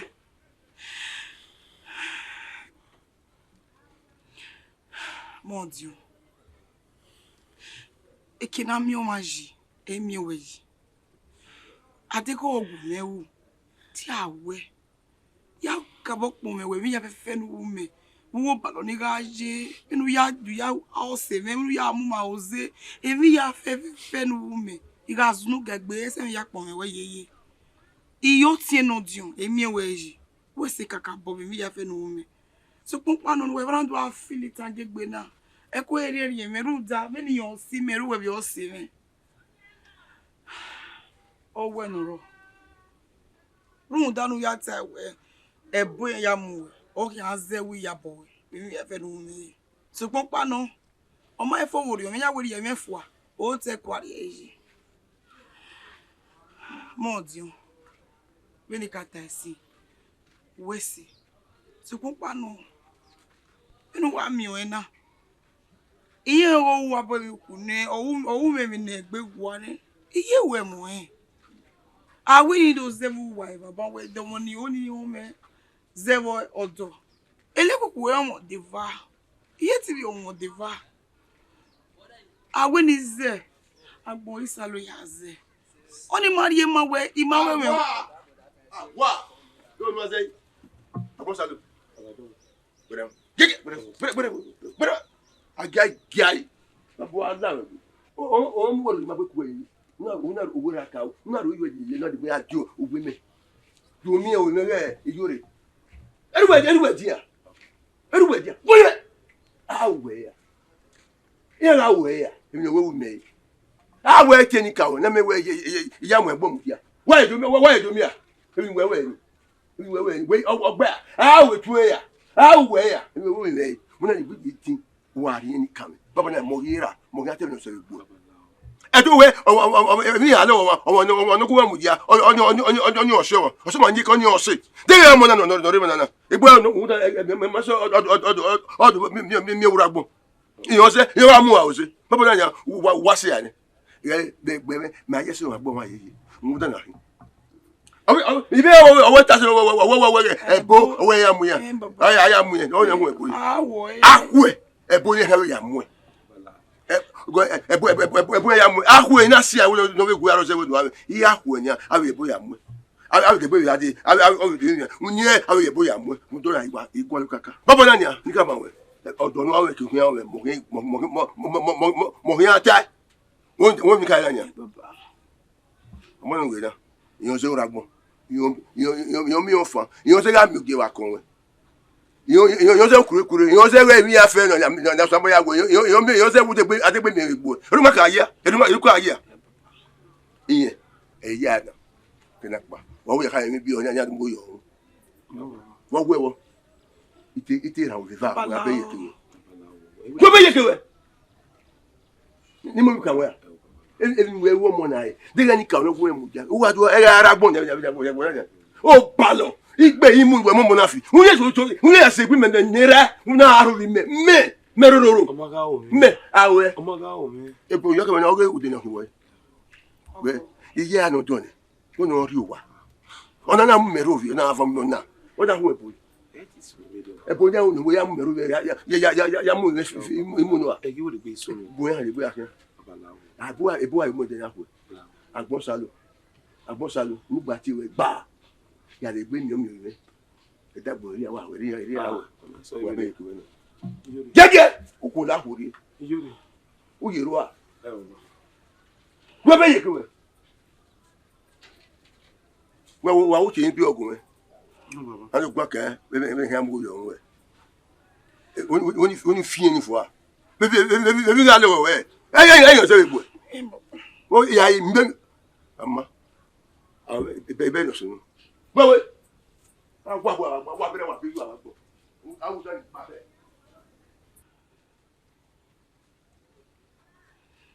lawo now ya bome won ga mu e o se na mi we ima kin si agbada wonu to ya tamawe we iwe mi we yoni ma we gba ro seve opa lawo ikabo iwe mi we sayo Saudio. Seven kataisi. Okpia no ma ohi. Ori no ma we mo adiagbo. Okay, dame we one day. Marere ibu mere we me. Leva siva. Yeti ripo gbera nira me kai. Runda yo e me no bugiva. Ima eje me ye kere bi me fiya. If nira me win you, bagbo me na you. When you make is the way na zevo do iye gbe me ya fi wanu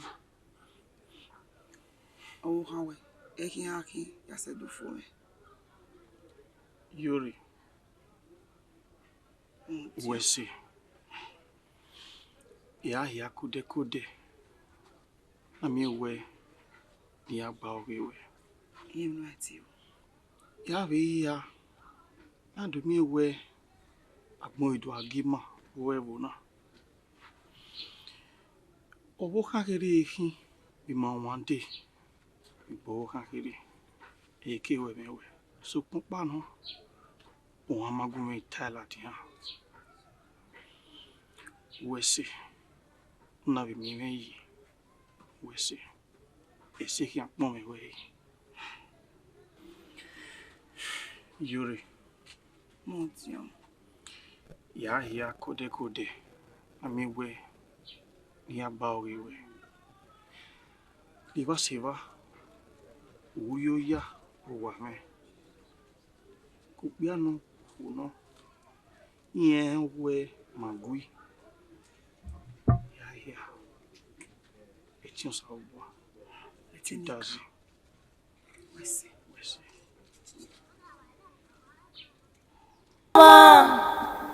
Au noma. E ba we veki. Jo rema. Ategioma. Ebi ya no we ya vele kwa je. Imawe nu denye. Je se we we me na. Una wari obo we. Wa ya mu agbon ya je. Imawe nu dogi bume. Visioria we. E ba we veki. Je ge wo ya fe de wo na. Iya ibewe ge. Ibewe. Agbon salo ge bebe na isan. Ijore no se me imi e keri a oge de wo na je. Je se we una. Je se we una. Una ga ma me wa gbo salo we bebe. Eri imawe mi dan. Ijore no ya o ma gbon salo. Eyi mewa no ma gbon salo wa je mewe bo. O loje. Je ri uje. Lawo ibe jabo be lawo. Je. Lawo lawo kini ala manu e iga Je. Ebi nu na je. Ti mi hotel wo na. Omo bo ade won ade yan. Omo we ade yan. Je. Imi eri a oge. Ebi nu we me na je. Je we ge be ko we oma. e ma bibe. E wo sono nu we lo do ji me na je oma.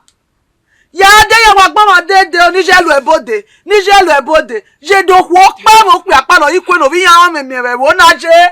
Oro a. Je oro a. Lawo. Je oro a. Lawo. Ero. Imo se, ire gba kia, ire mi ro pa se. Je, imara mi odo, le bona. Ya ri ukoro. Ye, gbamare lawo wo bibe lawo. Ije, biauna mama. Biauna. Agbamare lo bibe, kene mi ala te palwe ije o. Eyi ga ṣe. Gbamare lawo wo bibe. Esenere nahi. Esenegi akpome nahi o. Boaze mo yiwe na.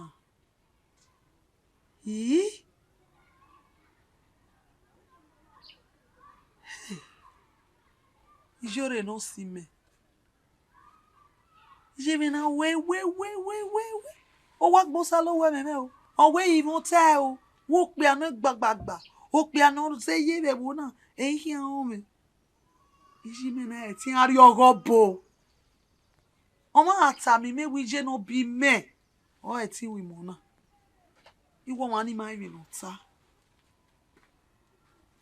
Je me na de wuvun. Ona we ni lao. Ya ye ti ya me ki jabo. De je me be ka to si be ki bisi no yin na. Igi me keri a oji be wo na. Igi mo se. Igi won wa ni gugwan. Ije mo wa ti yan ba ze mo yiwe na. Ije mo wa ti dege yin ona drama ona mi yo a.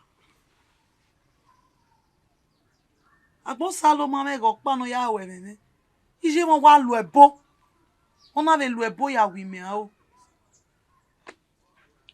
ije me ugbe, ije me wona gbe. E sogoda. Ije me age wo. Ya yore aya eti me ki jabo ge me. Ya ye mi yore no se me. To ga eti me ki jabo ge me. Iye we ki ha me ki jabo ge me. So kwa iga ya, iga jo. De no iri aje. Hell, salubwa. Yo bo ka e ko me. O ya me ya bo ge me. Iga jo. Solo dano e ya pon ve o da wa gbon o. Solo dana he. E solo dano e ya pon ve o da wa gbon o. Se no balu e na he. E ma wa u no ma. E a u no ma. E ba we be ki. Irawe woki imawe nudenye gume irawe woka o imawe nudo